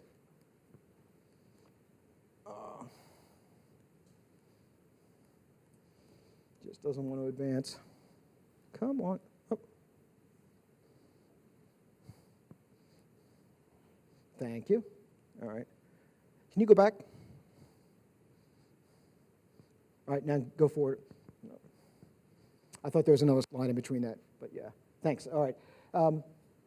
With plastics, there's two types of plastics that we talk about. There's smooth and embossed. Embossed plastic almost looks like a diamond pattern when you look at it, and what you want is the embossed product. The embossed product will stretch, and it's got good memory, and it will hug the bed. Whereas the smooth plastic, it'll stretch a little bit, it'll rebound a little bit, but it doesn't hug the bed quite as tightly as the embossed does. So really, especially if I'm a novice and I've never laid plastic before, I think the embossed product is a lot better. It's a lot more forgiving. So it might be a little bit more expensive, but it's really not that big of a deal. But I think in terms of putting it out, it's a whole better option. You could find every color under the rainbow of plastic. But really what it comes down to right now, all the research that's been done, I've done research on every color you can possibly imagine. But right now in Alabama, it's either black in the springtime to warm up the soil. Then when it gets warm, like it's going to over the next week or two, we'll switch on we'll use white on black. So it's not completely white. If you were to use just a white material itself, white plastic, the problem with that is it's translucent. So sunlight will still penetrate through that, so you'll actually cause weed seed to germinate. So that's why you've got this white on black, and it's called co-extruded. There's actually a 0.75 millimeter white piece of plastic on top of a 0.7 millimeter thick black piece. It's really cool the way it's done. And it's basically held together with static electric. It's really cool. But the machinery that does it, it's pretty fascinating. This is some of the plastic. IRT red has been pretty popular. If I'm in Pennsylvania and I'm a tomato grower, I get benefit from it. If I'm a tomato grower in Alabama, I don't. I've used it enough in many years that I simply see no yield response for it. So there seems to be some, regionalization in terms of some of the benefits from this. So some growers, I grew up in New Jersey. Whoops. And we'll have some growers that will use blue plastic or yellow. So, and they just absolutely swear by the stuff. Let's see, what else was there? I think, anyway, so this is the different colors. But like I said, it still comes down to really the black or ultimately the white on black. There are other special products like this, the silverized plastic or the silver on black. This is for insect management. So a lot of the insects, it sort of basically screws up with their ability to figure up from down. So you can actually delay thrip landing on your plants when the plants are small. So they'll use these reflective mulches like this. The black is to cool the soil surface and heat, a little bit, or I'm sorry, to heat it up a little bit. The plants will go in there. Then you've got, this is actually aluminized plastic. This is actual aluminum that's in the plastic material itself. This is a solid aluminum plastic, which is really cool to see it from a distance because it almost, when it's in a really large field, it almost looks like a lake, and it's really highly reflective. Most of the products you're going to find, though, are like this. Basically, it's not aluminized, but it's somewhat reflective. So it's sort of almost looks like a dark gray as you're seeing there. But really what you find is you definitely get a benefit from using these early on. Once the plants get too large, like this, they're covering up the reflective surface, so and you're not getting any more benefit from it. But the benefit is really when the plants are small. And what we find is for insects like aphids and thrips, if we can delay the feeding of those things early in the season, the plants have a much better start, and they're usually able to resist some of the problems once they get large enough. This is a specialized use of clear plastic. This is actually in Pennsylvania. So what they do is they use this clear plastic, which you almost never use for any kind of thing because it gets so hot. Basically it's going to be 10 to 12 degrees over ambient under that plastic, if not hotter. So it's a real. If you ever read about soil solarization, which is a great trick if I'm an organic grower to try to sterilize my soil. So it gets hot. So what they'll do is they do these these tight beds. The plants will be anywhere from 6 to 12 inches apart, normally 6 inches. The corn will only get up to maybe my chest high. They'll get one nice ear. But if I'm a grower in Pennsylvania or New Jersey, I'm getting $1 an ear for early corn. So it pays for itself. Where here, I don't know. It's the kind of thing you may have to explore your markets a little bit. But this machine actually does the seeding and puts the plastic down at the same time. So it's actually from that, I mentioned before, drum punch. They're the ones who make this thing. So, but if you're ever interested in something like this, I'm happy to talk to you about it because it's a whole lecture just by itself. There are other types of plastics out there, but really what it comes down to is special needs. IRT plastics are increased soil, but remember I showed you that IRT red. I just haven't seen any benefit from it. But there are other types of IRT plastics, but they're basically designed to elevate soil temperature a little bit more than some of these standard plastics. VIF and TIF are used. These are for fumigation. They're designed to actually trap fumigant more effectively in the bed, so you can use lower rates of fumigant and you get better kills basically for whatever organism you're trying to work on. So they're very expensive, but they work. If I'm a grower in Georgia, Southwest Georgia has a large industry, they all fumigate. And that's what you're seeing. This is a virtually VIF film with a 3-way combination of fumigants used underneath of it to control nutsedge. This is what it looks like when you use half the rate. This is what it looks like when you don't use any herbicide. Their nutsedge problem is so bad in that part of the state, they have to go through a lot more work typically than a lot of the other states have to do because of the problem. So, but there's uses for it. So, but I won't talk too much about that. Above ground or below ground, we're going to talk more about that. Where's my water source coming from? Because that's going to make some decisions for you in terms of how complex your irrigation system is going to be. When it comes to drip tape, we're going to talk more in the next talks on drip tape and scheduling irrigation, placement of drip tape, where you put it at within the rows, and also a little bit more about fertigation. When it comes up, sort of in summary, when it comes up to things, one of the more common things I've seen growers do who've never used drip tape before is they'll unroll the tape in the wrong way. There's actually an upside and a downside to the tape. If you look on the side of the tape, there's an arrow showing you the way you're supposed to rotate it. See, the problem is there are holes in it. And a lot of people have the assumption is, the hole should be at the bottom. and it's just the opposite of that. The holes should be up. So when you unroll a thing of drip tape, make sure that the holes, the emitter sides, are always up. And like I said, on the side of the tape, there's usually a mark on there saying that. So the reason behind that is, so a lot of times when you turn your drip irrigation system off, you've got water going through there at a fairly high velocity. So low pressure, high velocity. When you turn it off, a vacuum will form. Water will actually get sucked back through the system, and that's going to have a tendency to pull materials in around the emitter. So if there's sand or silt and things like that around the emitters, it's going to have a tendency to pull it in. If the drip tape is upside down, you're more likely to pull in materials. You just decrease those odds by putting it the other way. I know it sounds sort of simple, but that's why. There is a reason for it. So obviously taking up the tape is the other issue, and I think what the gentleman said about disposal is key. Before you do this, figure out what you're going to do with it. And honestly, to even see if it makes sense in your situation. So we have a lot of very small operations that use this, and they found it really helps with their labor management. It really helps because it helps with weed control. Any kind of mulch is going to help with weed control, organic or otherwise, or this. This is an undercutter. Basically all this thing is a potato digger that they've sort of modified to undercut the plastic and lift it a little bit. So if you happen to have an old potato digger sitting around, you can actually adjust it for this. These things cost a couple $100. They always sell them used. You can almost always find these things on eBay or for equipment for sale. This is just another version of the same thing. And also they can make winders where it'll actually go through and it'll spool the stuff on a big roll. Otherwise, what you find is, you and somebody else is walking down the row and pulling the plastic. So like that and shaking it off, trying to get the plastic off, and then you sort of bundle up and try to figure out what to do with it. But this machine makes spools out of it, which is really nice and shakes some of the dirt off. But obviously, there's always an expense associated with all these things. Now, if you look at the expenses typically associated with this, with mulches, depending on the mulch and depending on your row spacing, you're usually going to spend someplace between $250 to $350 just for plastic mulch for an acre on a 1 acre basis, depending on the product and the spacing.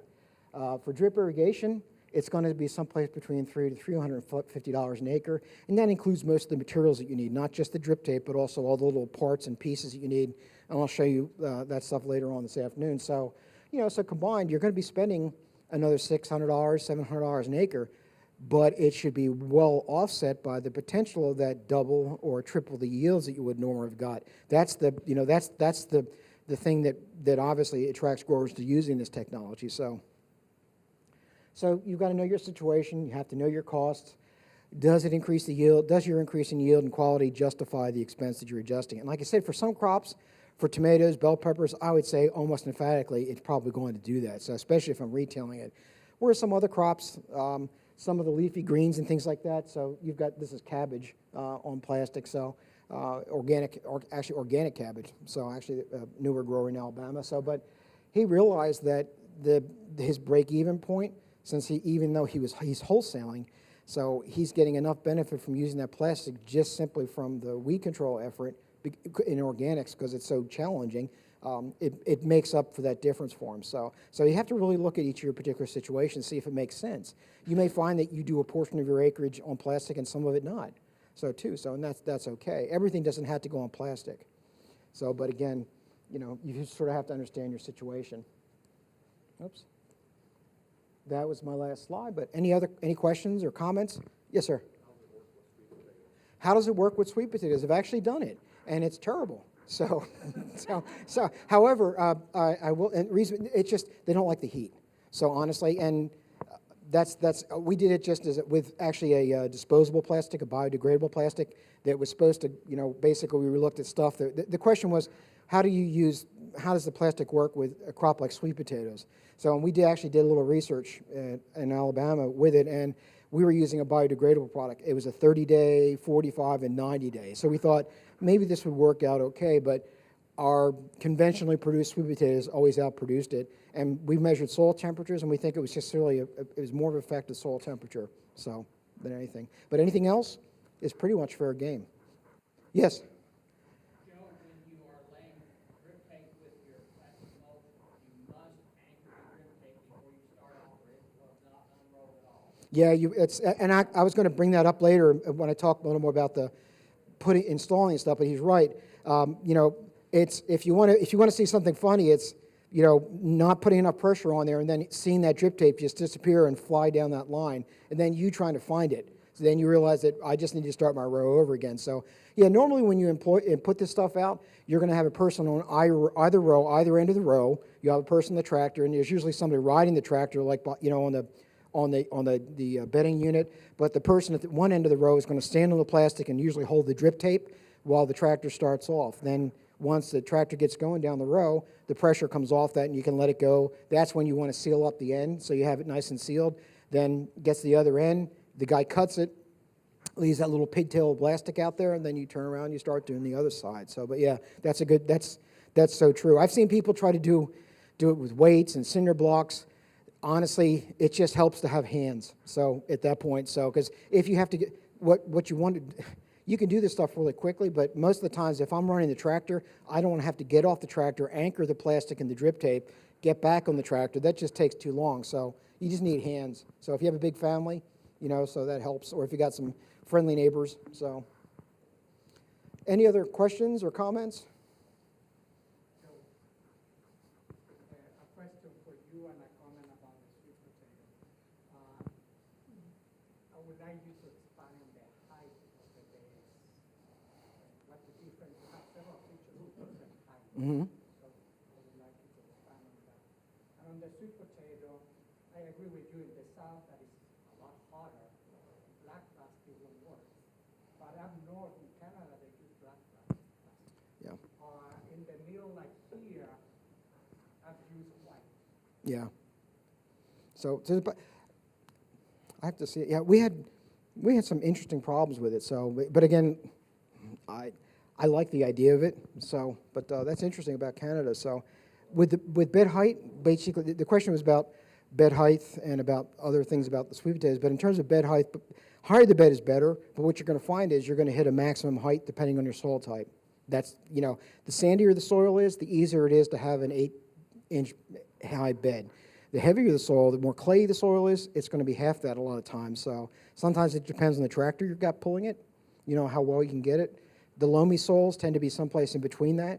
So, but higher is always better when you can have it, but it's not always possible depending on the situation. So with the sweet potatoes, though, I like the weed control aspect of it. And with the biodegradable stuff, actually, I like the idea of it, but it's just when we did the couple of years of the run of the study, they just didn't, the stuff that was grown on bare ground still outdid it. It was really interesting. So, but one thing we have found is we actually have a system where we use the raised beds like we used in, we designed a roller crimper that works on uneven terraces. So what we were doing is we would cover crop we're doing a lot of work with cover crops on sweet potatoes. So we'll put the cover crop up on those raised beds that are out there, put the sweet potatoes out there, but we've got this roller crimper that will work on those raised beds. It's really pretty cool. So instead of a flat bed kind of things, which is, we always want to have a nice high bed with sweet potatoes. So it might work on, has anybody tried to grow it on plastic here? Okay, in Virginia. So onions do great. So if you want to grow onions on plastic, we do a lot of sweet onions, the short day onions on plastic, real high density, and we'll get, we'll be harvesting a month before Vidalia does in Georgia. So does it really? On black or white?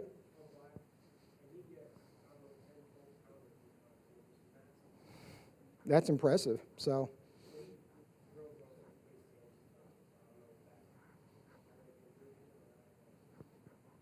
Yeah, I just haven't had luck with it, but I'm not surprised. Honestly, where you're at in the country really makes a difference in terms of how you do these things. So, and how well, and that's like with the IRT red plastic, farmers in Pennsylvania, New York swear by it. And then when I do it, we get no change. And we did a lot of years of study with it. So I wish we had seen a change of it. I've tried every color of the rainbow you could imagine, and it always comes back to black working well in the spring, white working well in the summertime, and then the silverized materials for insect management. So, but that doesn't mean it won't work well here for for other combinations.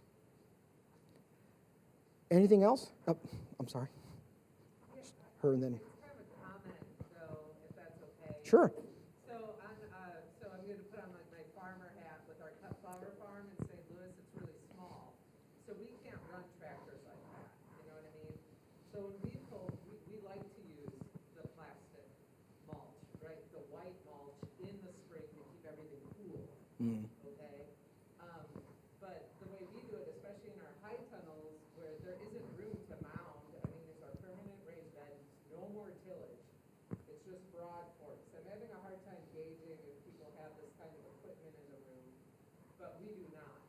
So what we do is just have two people on either side of the plastic. You roll out the plastic, and then we're pulling crosswise and putting duct tape on the plastic, and then pounding sod staples through the duct tape to hold it in, because we don't even have room to mount it. Yeah. You know what I'm saying? So that's just an example of what, if someone who's really small like us, or doesn't have this equipment, or is not using tillage, can still use it, use the plastic technology to good effect.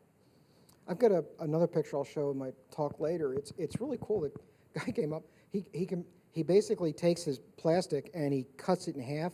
He uses a table saw and he'll cut it in sections. And he developed this little tiny planter that he can push it and make a little tiny raised bed. It'll be about 6 inches across. So I mean, it's really, really cool. I mean, you know, and he pushes it. So it looks like a big wheeled cultivator. Typically, you used to see, you know, Grandma and Grandpa used to use, or people use them as flower planters in their yards now. So, but you know, the nice thing with the plastic is, like she's saying, is it's adaptable. You can do a lot of things with it. So it's not the most forgiving material sometimes, and it can be a real pain to use it, but the benefit can really be impressive. So that's interesting. Thanks. You had a question, sir? Have you seen any reduction in diseases when you use different colored plastic? No. And actually, the question was, do you see any differences in diseases?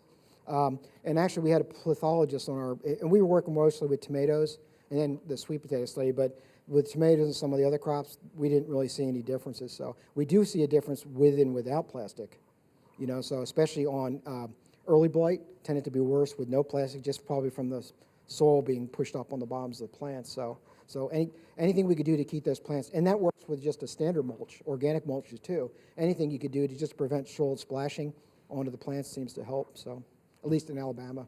What about soil life? Any research on soil life versus?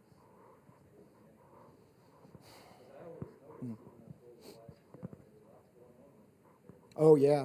Yeah, and honestly, soil health and tilth is a whole nother issue. So it's one of those things you could spend another career on, kind of thing. So, no, and honestly, even the question is about just changes in soil health with plastic. What I'm sort of fascinating, some of this research I've seen coming out. There's some really cool stuff in Florida with mulching and fumigation. What they've actually found was, normally the assumption is when you put a fumigant out, we sterilize the soil, and that's not true. What they've actually found was they've actually found increases in beneficial critters in the soil from fumigation, and actually killing off things that were, the negative things, some of the things that were plant diseases in the soil. So, before most people said, oh, you're killing everything off, and that's not true. So there are people doing that, but it's very detailed work, and I suspect with the interest in organic agriculture, you're going to see more of it. All right, I suspect you're probably hungry at this point, so it's lunchtime, and I've spoken enough, so thank you.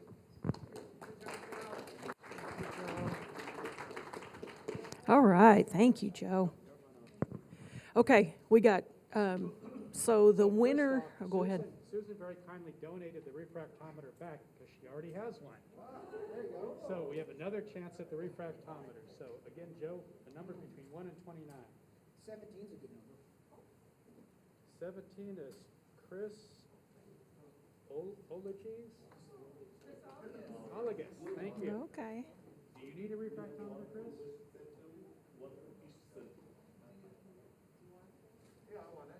Okay. And then our second door prize is a Southeastern U.S. Vegetable Crop Production Handbook. So again, it's the Southeastern equivalent of the Midwestern guide, but there's a lot of great information in here.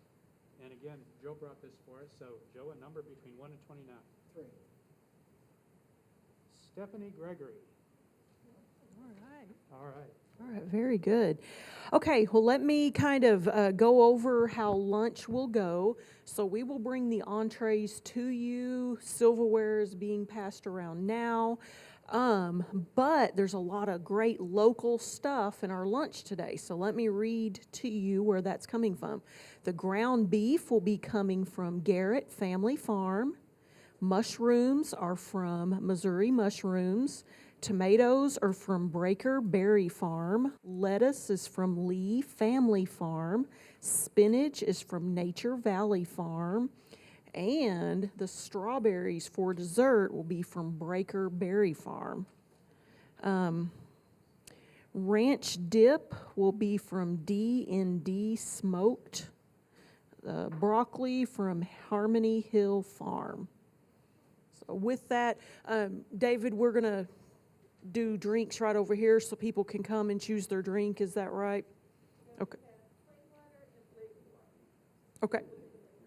All right, very good. Okay, well, enjoy your lunch.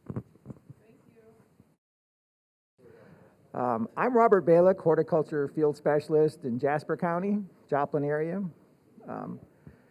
And it's so nice to actually see faces. Very happy about that. Thank you all for coming here.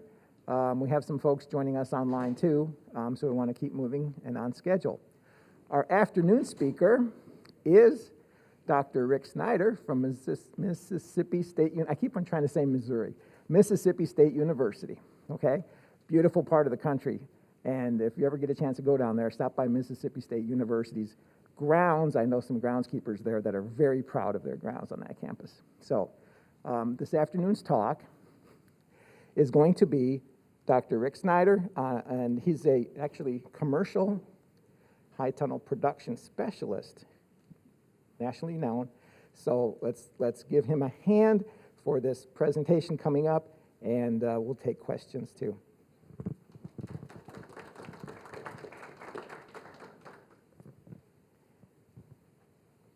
Thank you, Robert, and good to see you again. Well, this is a fun talk. We're going to hit on a lot of the weird things that can happen to tomatoes and how to prevent some of them, how to deal with some of them once you get them. Hopefully you'll never get any of these things happen. So I always like to say, I'm going to show you a lot of bad things that can happen to tomatoes, but it doesn't mean they're all going to happen in your greenhouse or your tunnel. So don't worry. You might see some of them. I don't think you'll see all of them. If you see all of them, call Robert Balick. It's his fault. So I like to call this when bad things happen to good tomatoes, because you're doing all the right things. And you're trying to grow a good crop. You're trying to do all the right things with the environment, the nutrition, fertilizer program, your irrigation system, and you're scouting your plants. You're walking the greenhouse every day. Still, some things are going to happen, all right? It's almost like real life, you know? Things are still going to happen. So I mentioned this before. I'm going to mention it again because this is one of the more important things. Make sure your temperature control is working correctly. Make sure you do have a high-low thermometer. So if you have cold symptoms, but you know your thermostat set at 64, you can find out, was it really 64 in there or was it 58? Because thermostats are a guideline. They're not all that accurate, okay? They may be off a degree, they may be off 5 degrees. So you do want a high-low thermometer. And these are the other systems I mentioned before for environmental control.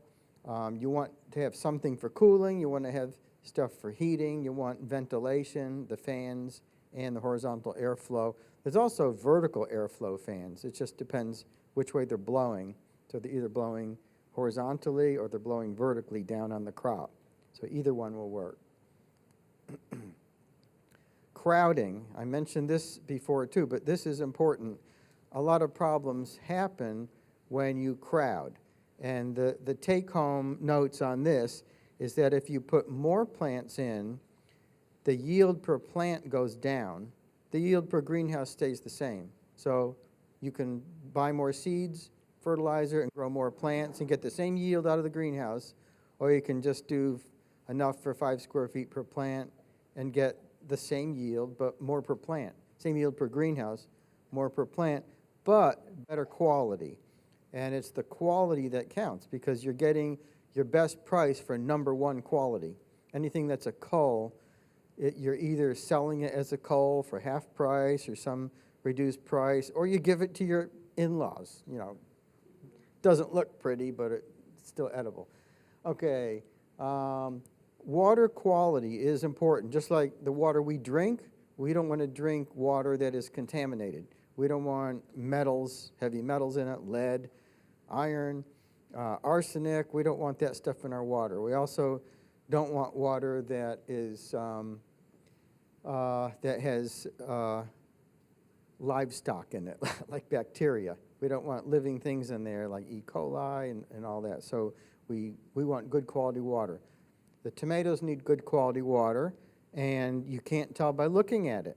You can't even tell by sticking your finger in it if it's good quality water. You can't even tell by tasting it.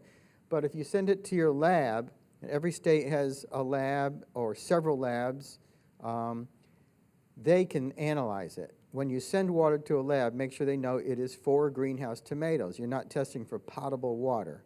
You're not testing for household water. You're not testing for irrigating trees in the yard. It's for greenhouse tomatoes. So then they will know what to check for. So how do you get a good sample? You get a good sample by having a clean container to start with. So what if you take a milk jug and you finish your milk and you say, well, I need to go get a sample. So you fill up the milk jug. Well, there's a lot of residue from the milk sticking to the walls. Even if you rinse it, there's still residue. So forget about milk jugs. Get a water jug. You know, go to Walmart or some store, get a gallon jug of bottled water, something like 68 cents. Use the water, dump the water, irrigate with the water, and then fill it with the water that you will be using for irrigation. In fact, I would put water in it, rinse it with that water, dump it out. You want a really good, clean, pure sample. So fill it with your irrigation water, cap it, tape it over the top, and get it to your lab, whether you're driving it there or you're bringing it to your county agent and the county agent delivers it, or you're shipping it. You can ship it. It depends on the lab. Ask them how they want to get it. And that's why I say not all water is created equal. Sometimes people will say, well, I have a well, so I know the water's good. Not necessarily. It could be really high in carbonates. It could be really high in iron. And the funny thing is, it can change over time. Like community water, if you're getting water from your water department, your city water or county water, sometimes the water quality changes over time because they're required to add chemicals to the water, and they don't add them necessarily the same amount every day.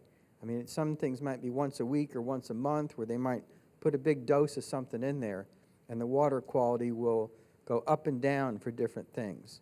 So you sort of have to keep an eye on that. Maybe test it more than once to make sure it's good quality, exactly what you want.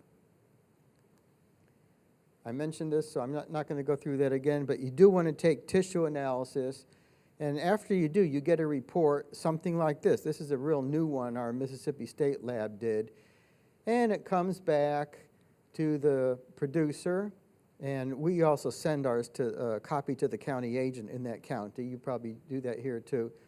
And it goes through all of the elements, the NPK, calcium, magnesium, sulfur, iron, manganese, zinc, copper, and boron. Tells you for the macronutrients, the ones that are larger amounts, what percent is in the leaves. And for the ones that are very small amounts, it tells you parts per million.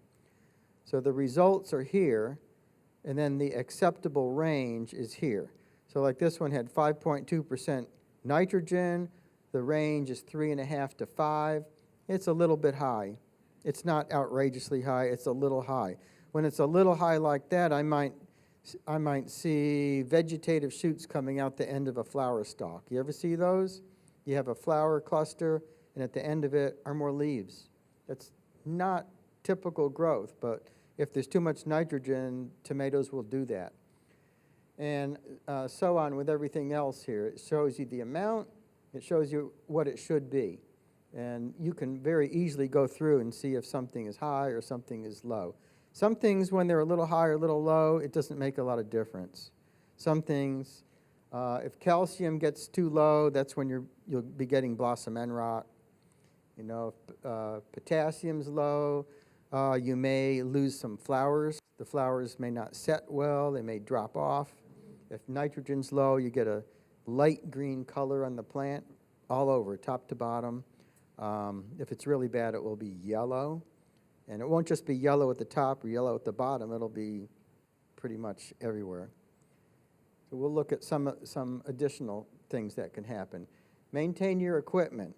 So every day when you walk the greenhouse, are the fans on? I mean, this is a lot of these things you can do in a second. Are the fans coming on? Are the vents opening when the fan's on? Are the vents staying closed? That would be a problem. Are your emitters dripping? How do you know if your emitters are dripping without picking up every single one? Is there any wilt? If you see a plant wilt, check it. It could be a broken stem. It could be a clogged emitter. It could be a disease. So you can easily check that. First, look at the stem. See if there's a crack in it, if it's broken. If it is, take some tape it up, and it will usually heal. If you catch it before too long, it will grow back together very nicely. So that's, you know the emitters are working if the plants are not wilted.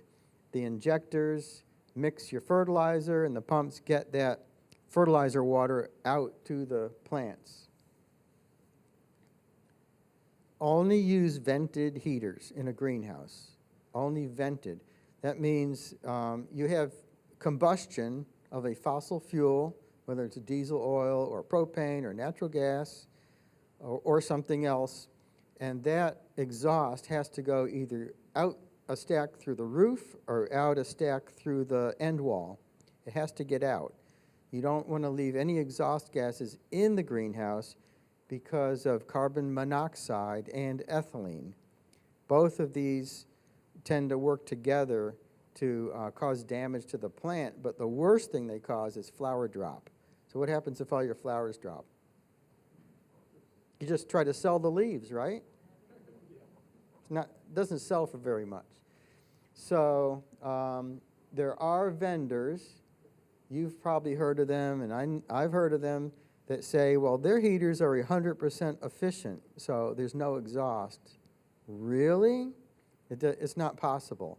The only ones that would fit that are electric heaters. If you buy an electric heater, there's no exhaust, right? But you wouldn't heat a whole greenhouse on electric heat. It would cost a lot. A little hobby house, sure, you can put electric heater in there. So don't trust that, and there are ventless heaters for chicken houses, which are fine. Chickens do not drop flowers. Okay, chickens don't have the same problems. They can tolerate certain levels of carbon monoxide that tomatoes can't. So let's stay away from these chicken house heaters, even if the salesman tells you, well, no, these are safe. We use them in chickens all the time. Okay, so ethylene and carbon monoxide, gas will kill flowers, and that really reduces yield. So here's what it looks like. Some really good pictures. Well, that's just a dried up flower, and you can see these are fading away too. They're turning yellow. They're not going to do anything. But the tops of the plants really stand out. The leaves are skimpy looking, and they twist. They can turn upside down. They can hang down like this, but they're not wilted. If you touch them, they're not soft and wilty. They're firm. But look for the twisting of leaves and the dropping of flowers, or dead flowers. And then try to track it down as soon as possible, because it will not heal itself. It will just get worse. So what ethylene levels are too high? Well, there are two types, chronic and acute. So chronic is a low dose over a long period. Acute is a higher dose over a short period. Either one of these will hurt. So the long-term chronic is just 0.01 to 0.05 parts per million. That is really a very, very small amount. In fact, it's hard to measure unless you have sophisticated equipment to measure that. If you have, like your gas company, sometimes you'll have them come out and check. Usually their gauge measures in percent, not in parts per million. So to measure 1%, you'd have to have 10,000 parts per million. So so on their gauge, it'll show 0 because it's under 1%. So it'll show 0%, but it would have to go over 10,000 ppm to show 1%. So those gauges just will not help you. The acute is when you get a higher dose. So 1 part per million of ethylene for just 3 hours can cause your flowers to fall off. So these are things we have to be really aware of. Here's an estimate, 15 to 20% of heated greenhouses have air pollution problems. So these problems can be with a new greenhouse, with a brand new heater, because the heater's not adjusted properly. You want it to burn hot to maximize combustion. You want a blue flame that burns as much as possible. Or it could be from an older greenhouse, and I don't mean old, like 30 years old. When heaters get even 7, 8, 9 years old, sometimes the firebox gets pinholes in it. Sometimes the stack gets holes. Sometimes the joints in the stack start to separate. And this is how exhaust gas will get into the greenhouse. So those are things to look for.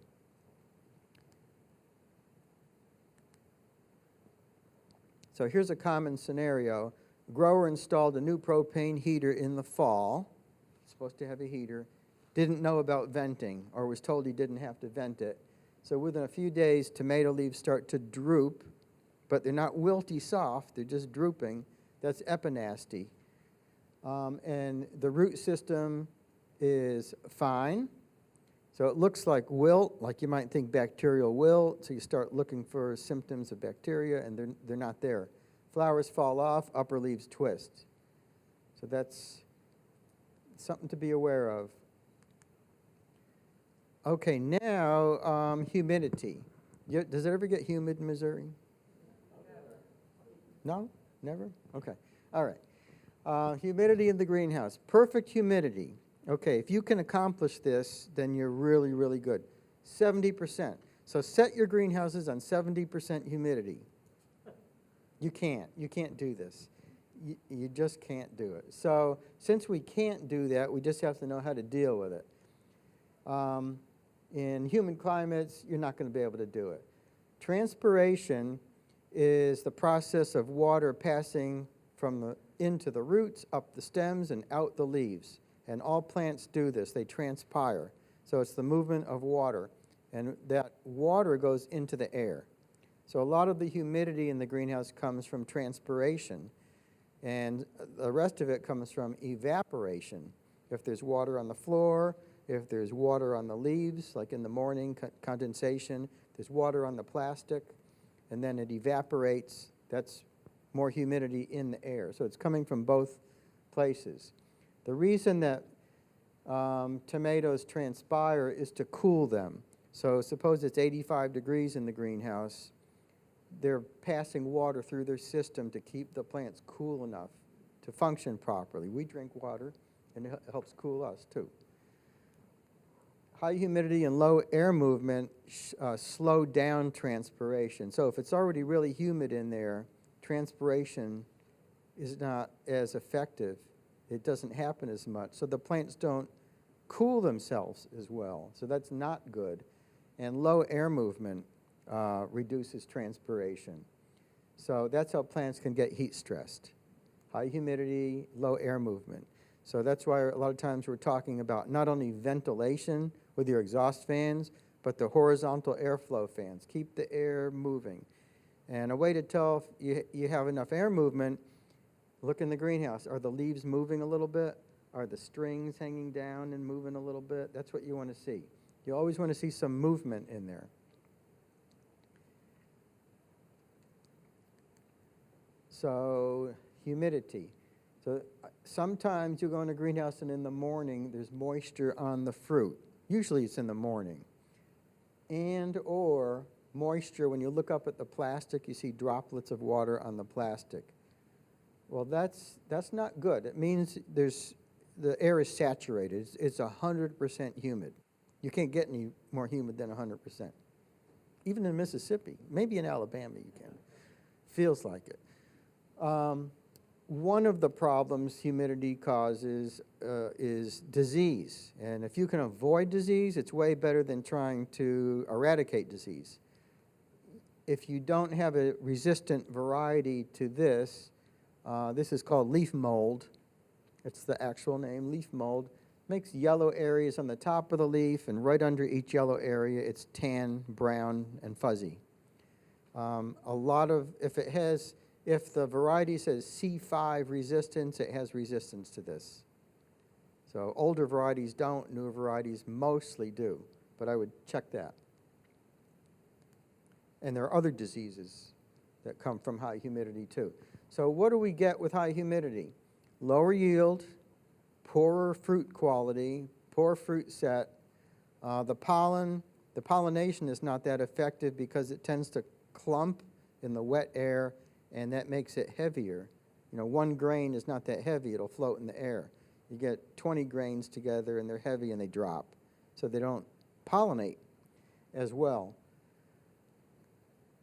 With low, this isn't going to happen here, but if your humidity is too low, the stigma can dry out, so the pollen grain won't stick to it when it transfers. But you're not going to see that. So if there's condensation that's too humid, to reduce, we're going to talk about, next slide, about how to control it. So how do we control high humidity? There are things you can do. Exhaust fans move the plants and help with the high temperature and humidity. So the thermostat is set at a set point to turn on the exhaust fans. If it stays too humid in there, you can turn them on manually. Get that moisture out whenever you need to. And the HAF fans stir the air, help dry the leaves and flowers. It's usually worse in the mornings, especially in the cooler months. Like in the winter months, you'll go in there in the morning, you walk through and you might see condensation. The afternoon, you might see no condensation. So because the percent humidity is the highest, the relative humidity is the highest when it's cooler. So here's what you do in the mornings if you see that. Turn on the exhaust fans. What if it's not hot enough to for the exhaust fans to come on by themselves? Doesn't matter. Turn on the exhaust fans, even if it's 5 minutes. Blow out that hot, humid air, and then turn the fans off. And if it's too cold, the heater will come on for a few minutes. You burn a little fuel. The air will be a lot drier, and that's what you want. You want some drier air. Okay, other things that could happen, and remember I said these will not all happen. Some of them may happen. So tomato troubles. You know what this is, right? Who knows? Yeah. Blossom end rot. Okay, everybody knows blossom end rot. So blossom end rot is not a fungal rot. It's not a disease problem. This is a fertilizer problem and a water problem. So let's go down this list. It's not enough calcium in the fruit. And remember, this is not going to be mushy like a soft rot or let's see, buckeye rot can even get mushy after a while. Keep the calcium level up. It needs to be in the 150 to 200 part per million range. That's recommended. It's in almost all fertilizers. Most of you will be using calcium nitrate as your sole source of calcium. So you want to make sure you have enough calcium nitrate. If the water source happens to be high in calcium, in some areas your water is high, then you can use less calcium nitrate. So nitrogen, you don't want to over-fertilize with the nitrogen. It's a common home garden thing to just keep throwing it on, making the plants really, really dark green, bushy, beautiful looking leaves. But that can interfere with the calcium, especially ammonium nitrogen. It can interfere with calcium uptake. Avoid uneven watering and dry periods. So you may have a condition where you know you have enough calcium. You're giving it, say, 170 parts per million. But if your plants wilt at any time, the plants will stop moving calcium up through the plant into the fruit. So even if you have enough calcium, you can still get blossom end rot if you don't water enough, or if you don't water frequently enough. So let's touch base on that a little bit. Suppose I tell growers, which I do, half a gallon per plant per day. That's my rule of thumb, half a gallon per plant per day. Doesn't have to be exactly that, but if somebody's giving way less than that, they're probably not watering enough. So if I talk to a grower has blossom end rot pretty bad. You hardly ever get one fruit with blossom end rot. It doesn't happen. So if it's pretty bad and I ask them how much calcium they're putting on, and they tell me, and it's good. So then I'll ask them how much water are they putting on, and it's good. They're giving a half a gallon per plant per day. Then my next question is, how often do you water? And if it's like 4 times a day or 6 times a day, it's not frequently enough. So they're giving enough water, but it's too much at each interval. So a lot of it's just draining out the bottom, it's gone, and then 2 or 3 hours go by and the plants are wilted. So what you do in that case is same amount of water, but increase the intervals. If you're doing every 2 hours, change it to every hour, less per hour. Same amount per day. So reduce the amount per event, per watering. You have to have actively growing roots for calcium uptake. And if the roots dry out, the root hairs die, so they cannot take up calcium. Once it revives, the plant revives, gets more water, they'll grow more root hairs. But in the meantime, some of these fruit are damaged. And this is what happens if you have no calcium. The terminals, meaning the tips, will stop growing, turn brown, and then turn black. But the root tips also stop growing, turn brown, turn black, and die. So that means they can't take up any nutrients after a while, so the plants are done. So try not to skip calcium. It's very important. Okay, we did that. Okay, here's another one. And remember, horticulture has its own terminology, which is very complicated. So what do you call these? Cracking. Okay, so you're right up on your terminology here. This is cracking. However, this is splitting. Very technical. So cracking is deeper, but it's generally dry. Splitting is just the skin deep, and it's usually moist. And radial cracking radiates from the top down. So this is radial cracking. Concentric cracking makes circles, like bullseyes around this way, okay? That's just the different types of cracking and splitting that can happen. However, water is responsible for a lot of this, and it's mostly if you don't have enough water, and then you make up for it by giving it a little too much water. But it's not always your fault. Sometimes it's the weather.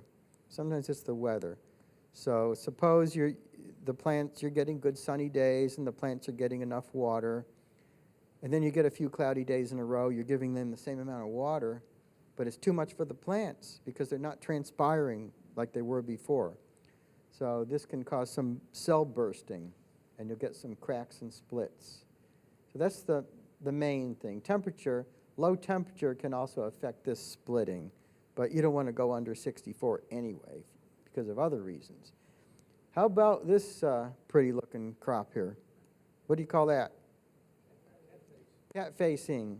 Cat facing. Anybody know why it's called cat facing? It looks more like the other end.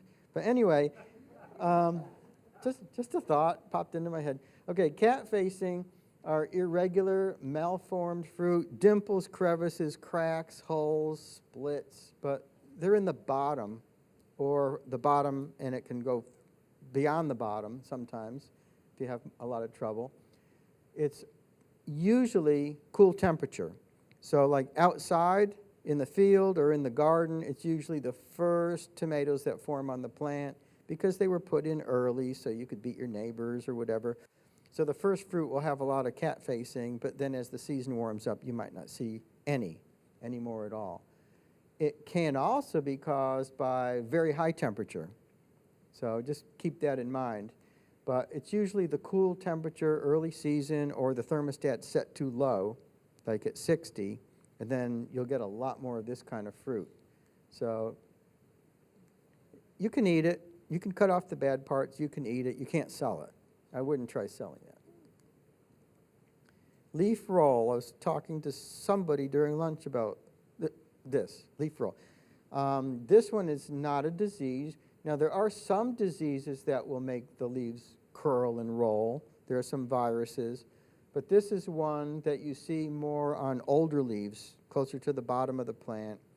And it just happens when there's plenty of moisture and high fertility. And it might scare you and look bad, but it doesn't hurt the plant. It doesn't hurt the yield. Now, if you just have a curling at the top of the plant, I would suspect something else like a virus or a herbicide contaminant. But these are actually rolled up. They're not, I wouldn't call it curled. It's more like a roll. And now we have a problem where, okay, these fruit set, but look at this. Missed fruit, missed fruit, missed, missed, missed, missed, missed, missed. A lot of skipped fruit. So this is poor set. And like we said, poor set of flowers means not as much fruit, which means you don't make as much money. So blossom drop hurts your yield, and it's not from one thing. It can be any stress on the plant at all. So you have to be the detective and figure out which of these is likely to have caused it. So temperature too high or temperature too low, day temperature above 90, or night temperature above 75. Either one can cause this. And I mean, we get a lot of nights in the summer where, I mean, in the evening it'll cool down to 80, and then it'll stay there. It'll just stick around 8 in the low 80s all night. That's not good. So night temperature above 64. I know I keep hammering on that, but that's important. Too much nitrogen, too little nitrogen, high humidity, ethylene, like from the burner. All of these can cause flower drop. So keep those in mind, and then if you're getting flower drop, try to go through your list and cross out the ones that it couldn't possibly be, and you'll narrow down the list. Small tomatoes, really small tomatoes, and not cherry tomatoes. They're just normal beefsteak types that are too small. So fertility, water, pollination. The easy way to tell is to slice them transversely, so this way. If the tomato's sitting on the table, slice it that way, horizontally, and look inside. If you don't see a lot of seeds in there, then you didn't get a lot of pollination. And if you see gaps, the chambers are called locules. If you look in the locules and there's not a lot of gel, like Dr. Kemba was talking about, that gel that is in the locules, if there's not a lot of gel, it's because there aren't a lot of seeds also. So you have gaps, and that's from poor pollination. The other way you can tell, once you get used to this, is look at the sides of the fruit. See how flat that is? And then there's a sharp angle, and then it's flat. This is a flat area. That's a flat area. Flat, flat. That's because the locules didn't pump up with gel. They're empty or almost empty. We like them full of seeds, full of gel. So that is a poor pollination problem. So if you're using a pollinator, the recommendation is pollinate every other day around midday. You want to pollinate when the humidity is the lowest. And as the temperature goes up, the relative humidity goes down. So lunchtime, skip lunch, go pollinate. Now, sometime around midday, you want to do your pollinating. If you have bees, have they been in there more than 8 weeks? Maybe your hive is weak. Maybe the bees are on their way out. So that's something to track down. Why is the pollination poor? Okay, now we get into the more confusing stuff, the yellowing of the leaves.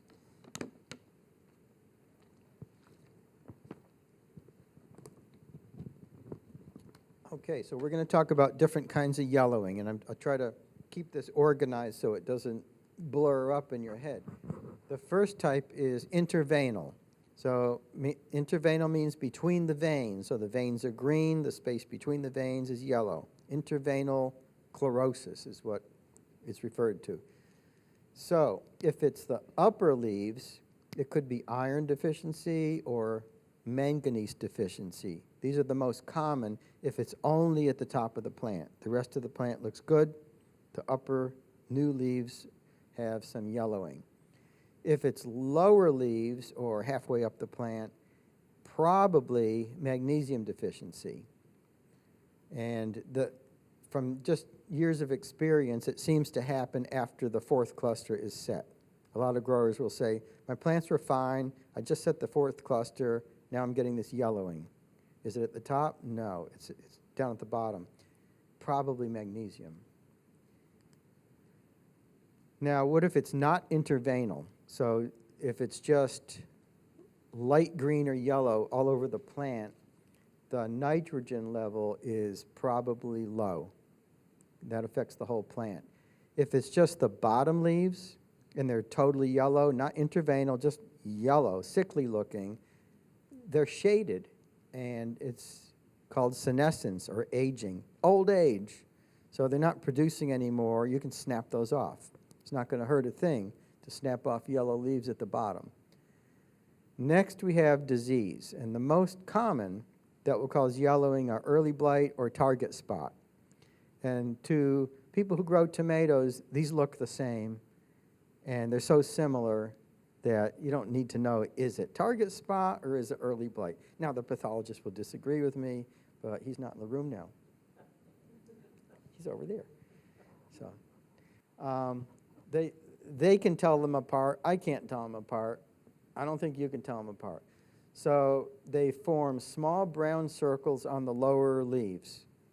Bottom leaves, look for brown circles, and as the circles get bigger, they make a target spot, like a bullseye. That's how you can tell it's one of these. But as the spots increase, the leaves eventually turn yellow, and then they will fall off the plant. If they just fall off, then look at the next leaves up, and they may have the brown spots on them too. And then that's a sure thing. It's early blight, target spot, alternaria. And there are fungicides that control this very easily. Now we go to the yellowing on the fruit, just called generically uneven ripening, and it can be green stripes, streaks, it can be blotches. Sometimes on the bottom of the fruit there's like a green or yellow star-shaped thing that didn't ripen. Several possible causes here: high fertility with nitrogen or low potassium. Those are probably the most common. High temperature, when you get up into the 90s. Dr. Kemble talked about lycopene, one of the pigments in there, and that makes the tomato red. Lycopene dies when it gets up into 93, 94. It goes away. So you see green. You see the chlorophyll, the green pigment. There are certain viruses that can do this and certain kinds of white flies. So you can narrow it down by looking at your conditions. Keep the fertilizer correct, your nitrogen and potassium in particular. Keep them at the right level. Oh boy, this one, you won't get a lot of this, but occasionally a greenhouse has this, and it's called, anybody know what it's called? No, we're going to get to that though. Russeting. So if you have russeting on a potato, Irish potato, it costs more. If you have russeting on pears, it's great. It's valuable, right? The russet pears. But if you have it on tomatoes, it's terrible, because russet is like a fine crack in the surface. And when you have fine cracks, you have water loss, and then you have shrinkage, and then you can get invasion in there. But anyway, the shelf life is terrible on a russeted tomato. So that's the problem. You can't sell them because they'll deteriorate in the stores. The main reasons that this happens are moisture on the surface. So in the mornings you have moisture on the fruit, like that picture I showed earlier. Or it's getting near the end of the crop and you top the plant, you cut the top off, but you're not leaving enough leaves on the top. So there's stress in the plant from the water. The water is sort of stuck and it doesn't have the leaf surface to get out. There's too much pressure, so it actually pops out through the tomato skin and breaks it. So to prevent that, use your horizontal airflow fans, keep the air moving, and leave 2 leaves above the highest fruit cluster. When you're terminating the crop a few weeks before the end, you want to cut the top off so you don't waste the plant's energy making tiny little fruit that you'll never harvest. Cut the top off, but leave a leaf, and then the cluster here. So you get a little shading and more leaf surface for transpiration. Here's the one you were talking about. Sun scald. Tomatoes get sun scald. Humans get sunburn. Very similar.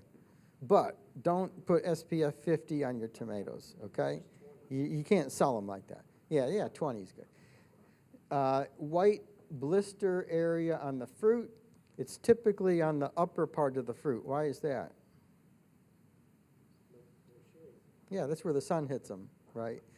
So keep some good leaf cover on the plant so they get shade on the fruit. And then, like I was saying before, at the top of the plant, leave a couple of leaves above the highest cluster.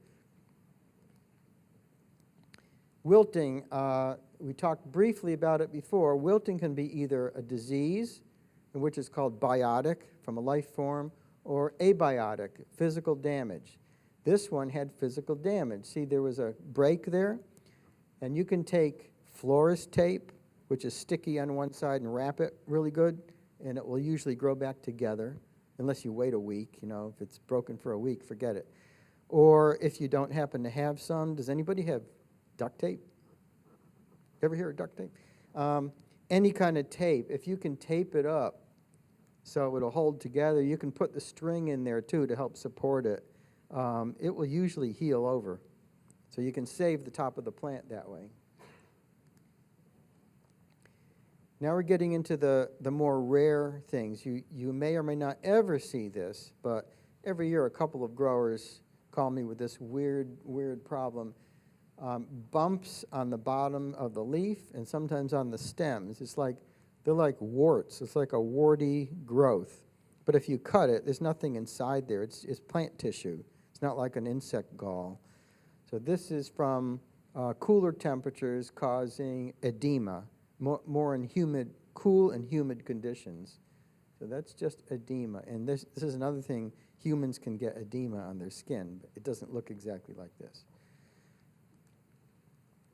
And now this one, it's spots, but it's not a disease. You know, sometimes we think disease every time we see spots on a leaf or on a stem. It's not always disease. This is from using a sprayer where the pressure is too high. So suppose you're using a backpack sprayer and you have it cranked all the way up, and you get some actual abrasion of the stems, the leaves, the fruit. So if it's a little bit on the leaves, probably not going to hurt anything. If it's on the fruit, forget it. I mean, you can't sell fruit like that. Now these can be open areas for invasion of fungi, like botrytis. So that's possible too. You don't want botrytis invading, because it's pretty bad. Okay, now we get a good one. What's this? It's not good. That's correct. It's not good. Who knows what caused this? Not you. Who knows what caused this on a tomato plant? What herbicide?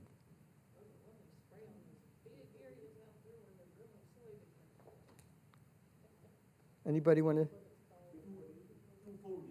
It's a herbicide, but this isn't 2,4-D.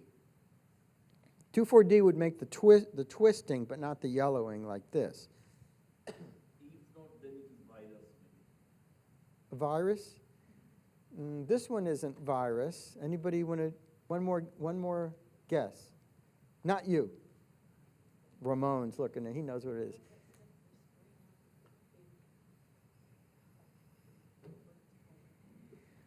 Okay, as soon as I say it, everybody's going to go, oh yeah, I knew that. I knew what that was. Okay, this is Roundup damage. Yeah, see, look at that. Oh yeah, I knew that. This is Roundup damage, and of course you should never spray Roundup in the greenhouse. You should never intentionally have Roundup.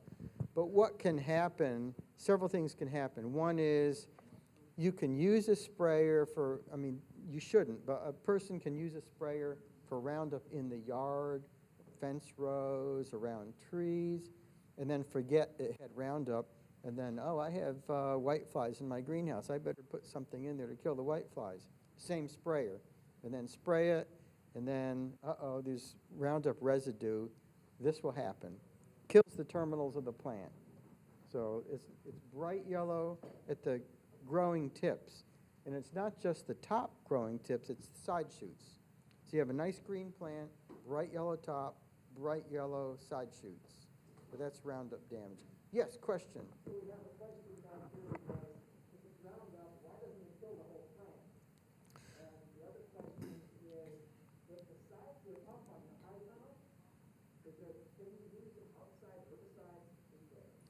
Okay, two good questions. I'll start with the last one, and by then I'll forget the first one. Okay, the last one was on a high tunnel with the sides up, can I use Roundup around the outside? No, you really can't. And to go even further, on a greenhouse that doesn't have roll-up sides, so the plastic is solid, you cannot use it along the outside wall of the greenhouse because sometimes it will get in. And I've seen this several times where the entire row closest to that sidewall in a greenhouse is all yellow like this. And inside the greenhouse, it's not. So it works its way in somehow. I don't know how that works. So that's a clear no. The only time you can use Roundup around a tunnel or greenhouse is when there's no crop in there. So between crops, clean up outside. I still wouldn't spray it inside. But the perimeter and, 50 feet barrier around a greenhouse is a pretty good barrier to keep out insects and fungal spores and stuff. And, oh, I got it. The first question was, why isn't the plant dead? Okay, this could go two ways. If it's not a heavy dose, sometimes it will stay like this.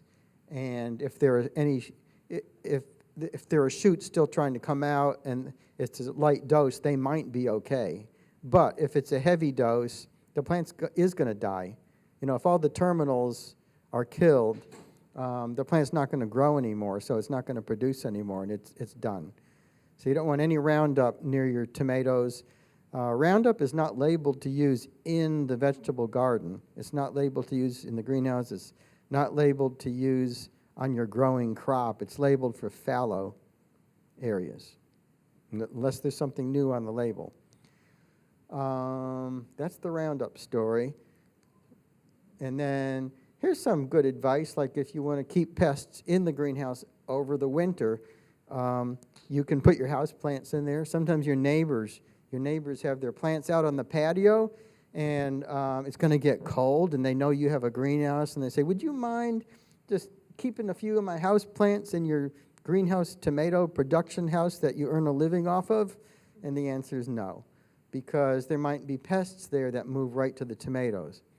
And then for those of you who aren't electricians, but you want to learn how, sketch this and try to copy this system exactly when you're doing your wiring. I'm not an electrician, so looks good to me. Diagnostics, get help when you need it. When there's something wrong in the greenhouse, try to get help. You have good hort agents, you have area agents, specialists. You can email your pictures. You have friends who grow greenhouse tomatoes.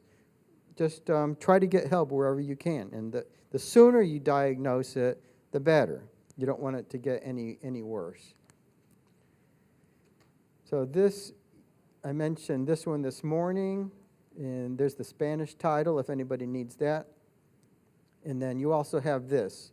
And this is a newer publication. And then these are available too. This one was revised just last year, the pest management. So that's all online, color pictures and everything, and you're welcome to it, no charge. There's the Tomato Troubles publication. And the web page, same as this morning, it's in your handout. You don't need to scribble it all out real fast.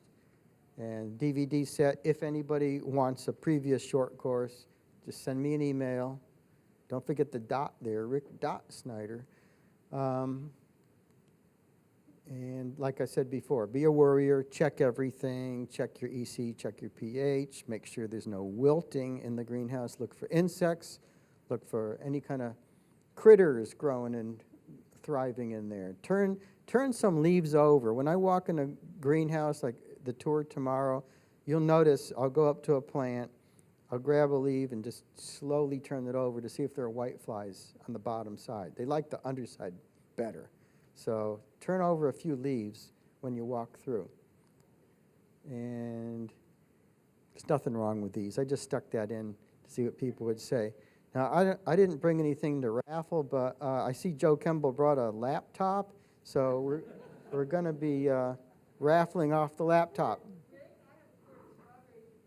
Whoa! How do we pick a winner?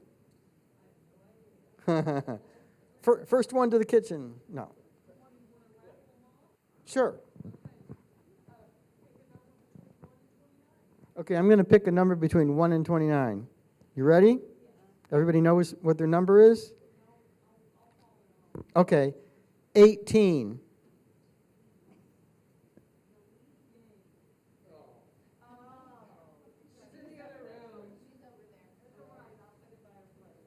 Congratulations. Okay, so nobody's going to go for the laptop then? You'd rather have strawberries? Okay, I understand. Okay, she would like the laptop. Young lady over here. Okay, so with that, I'd be happy to answer any questions or deflect them to somebody else.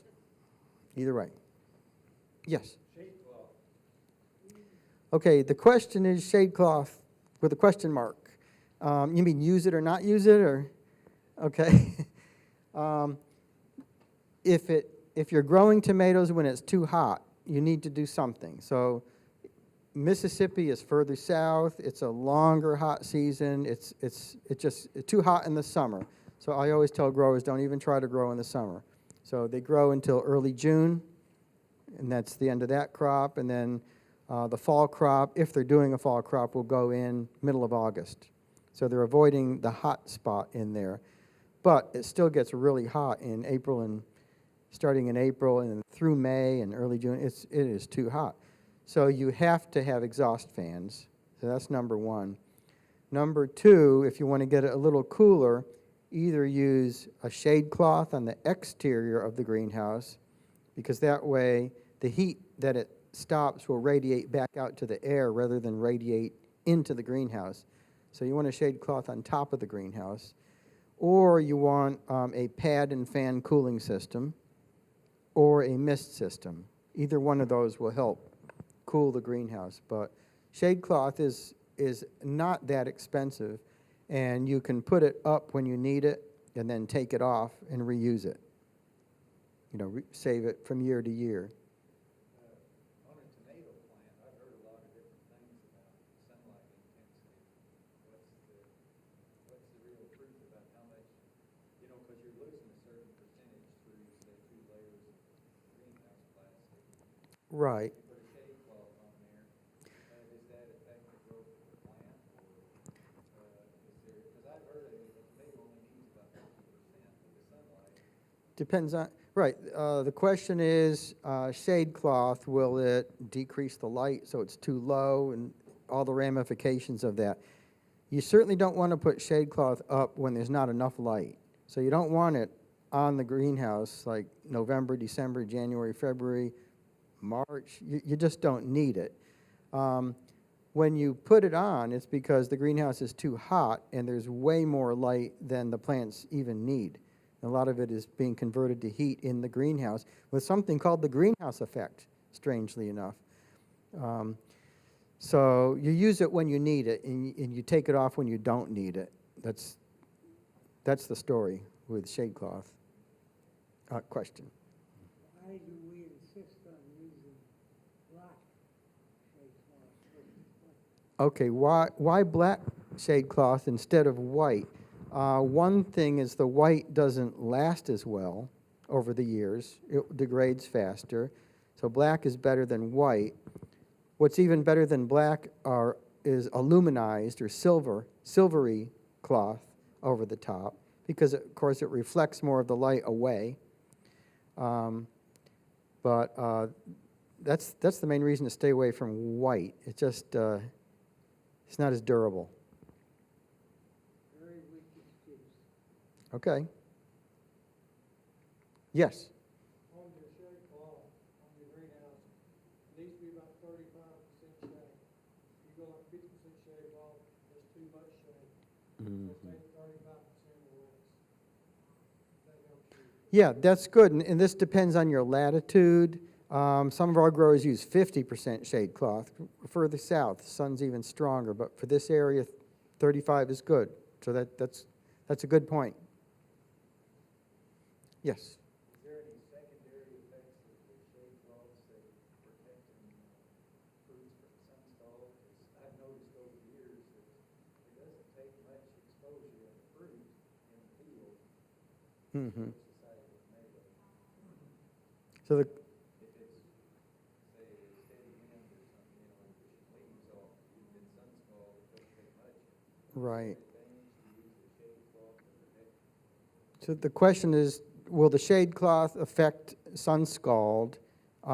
Certainly, it will give more protection than not having a shade cloth, because as you noted, in the field, it doesn't take much to get sun scald. If the fruit are unprotected, there's no leaf cover, they're going to get it.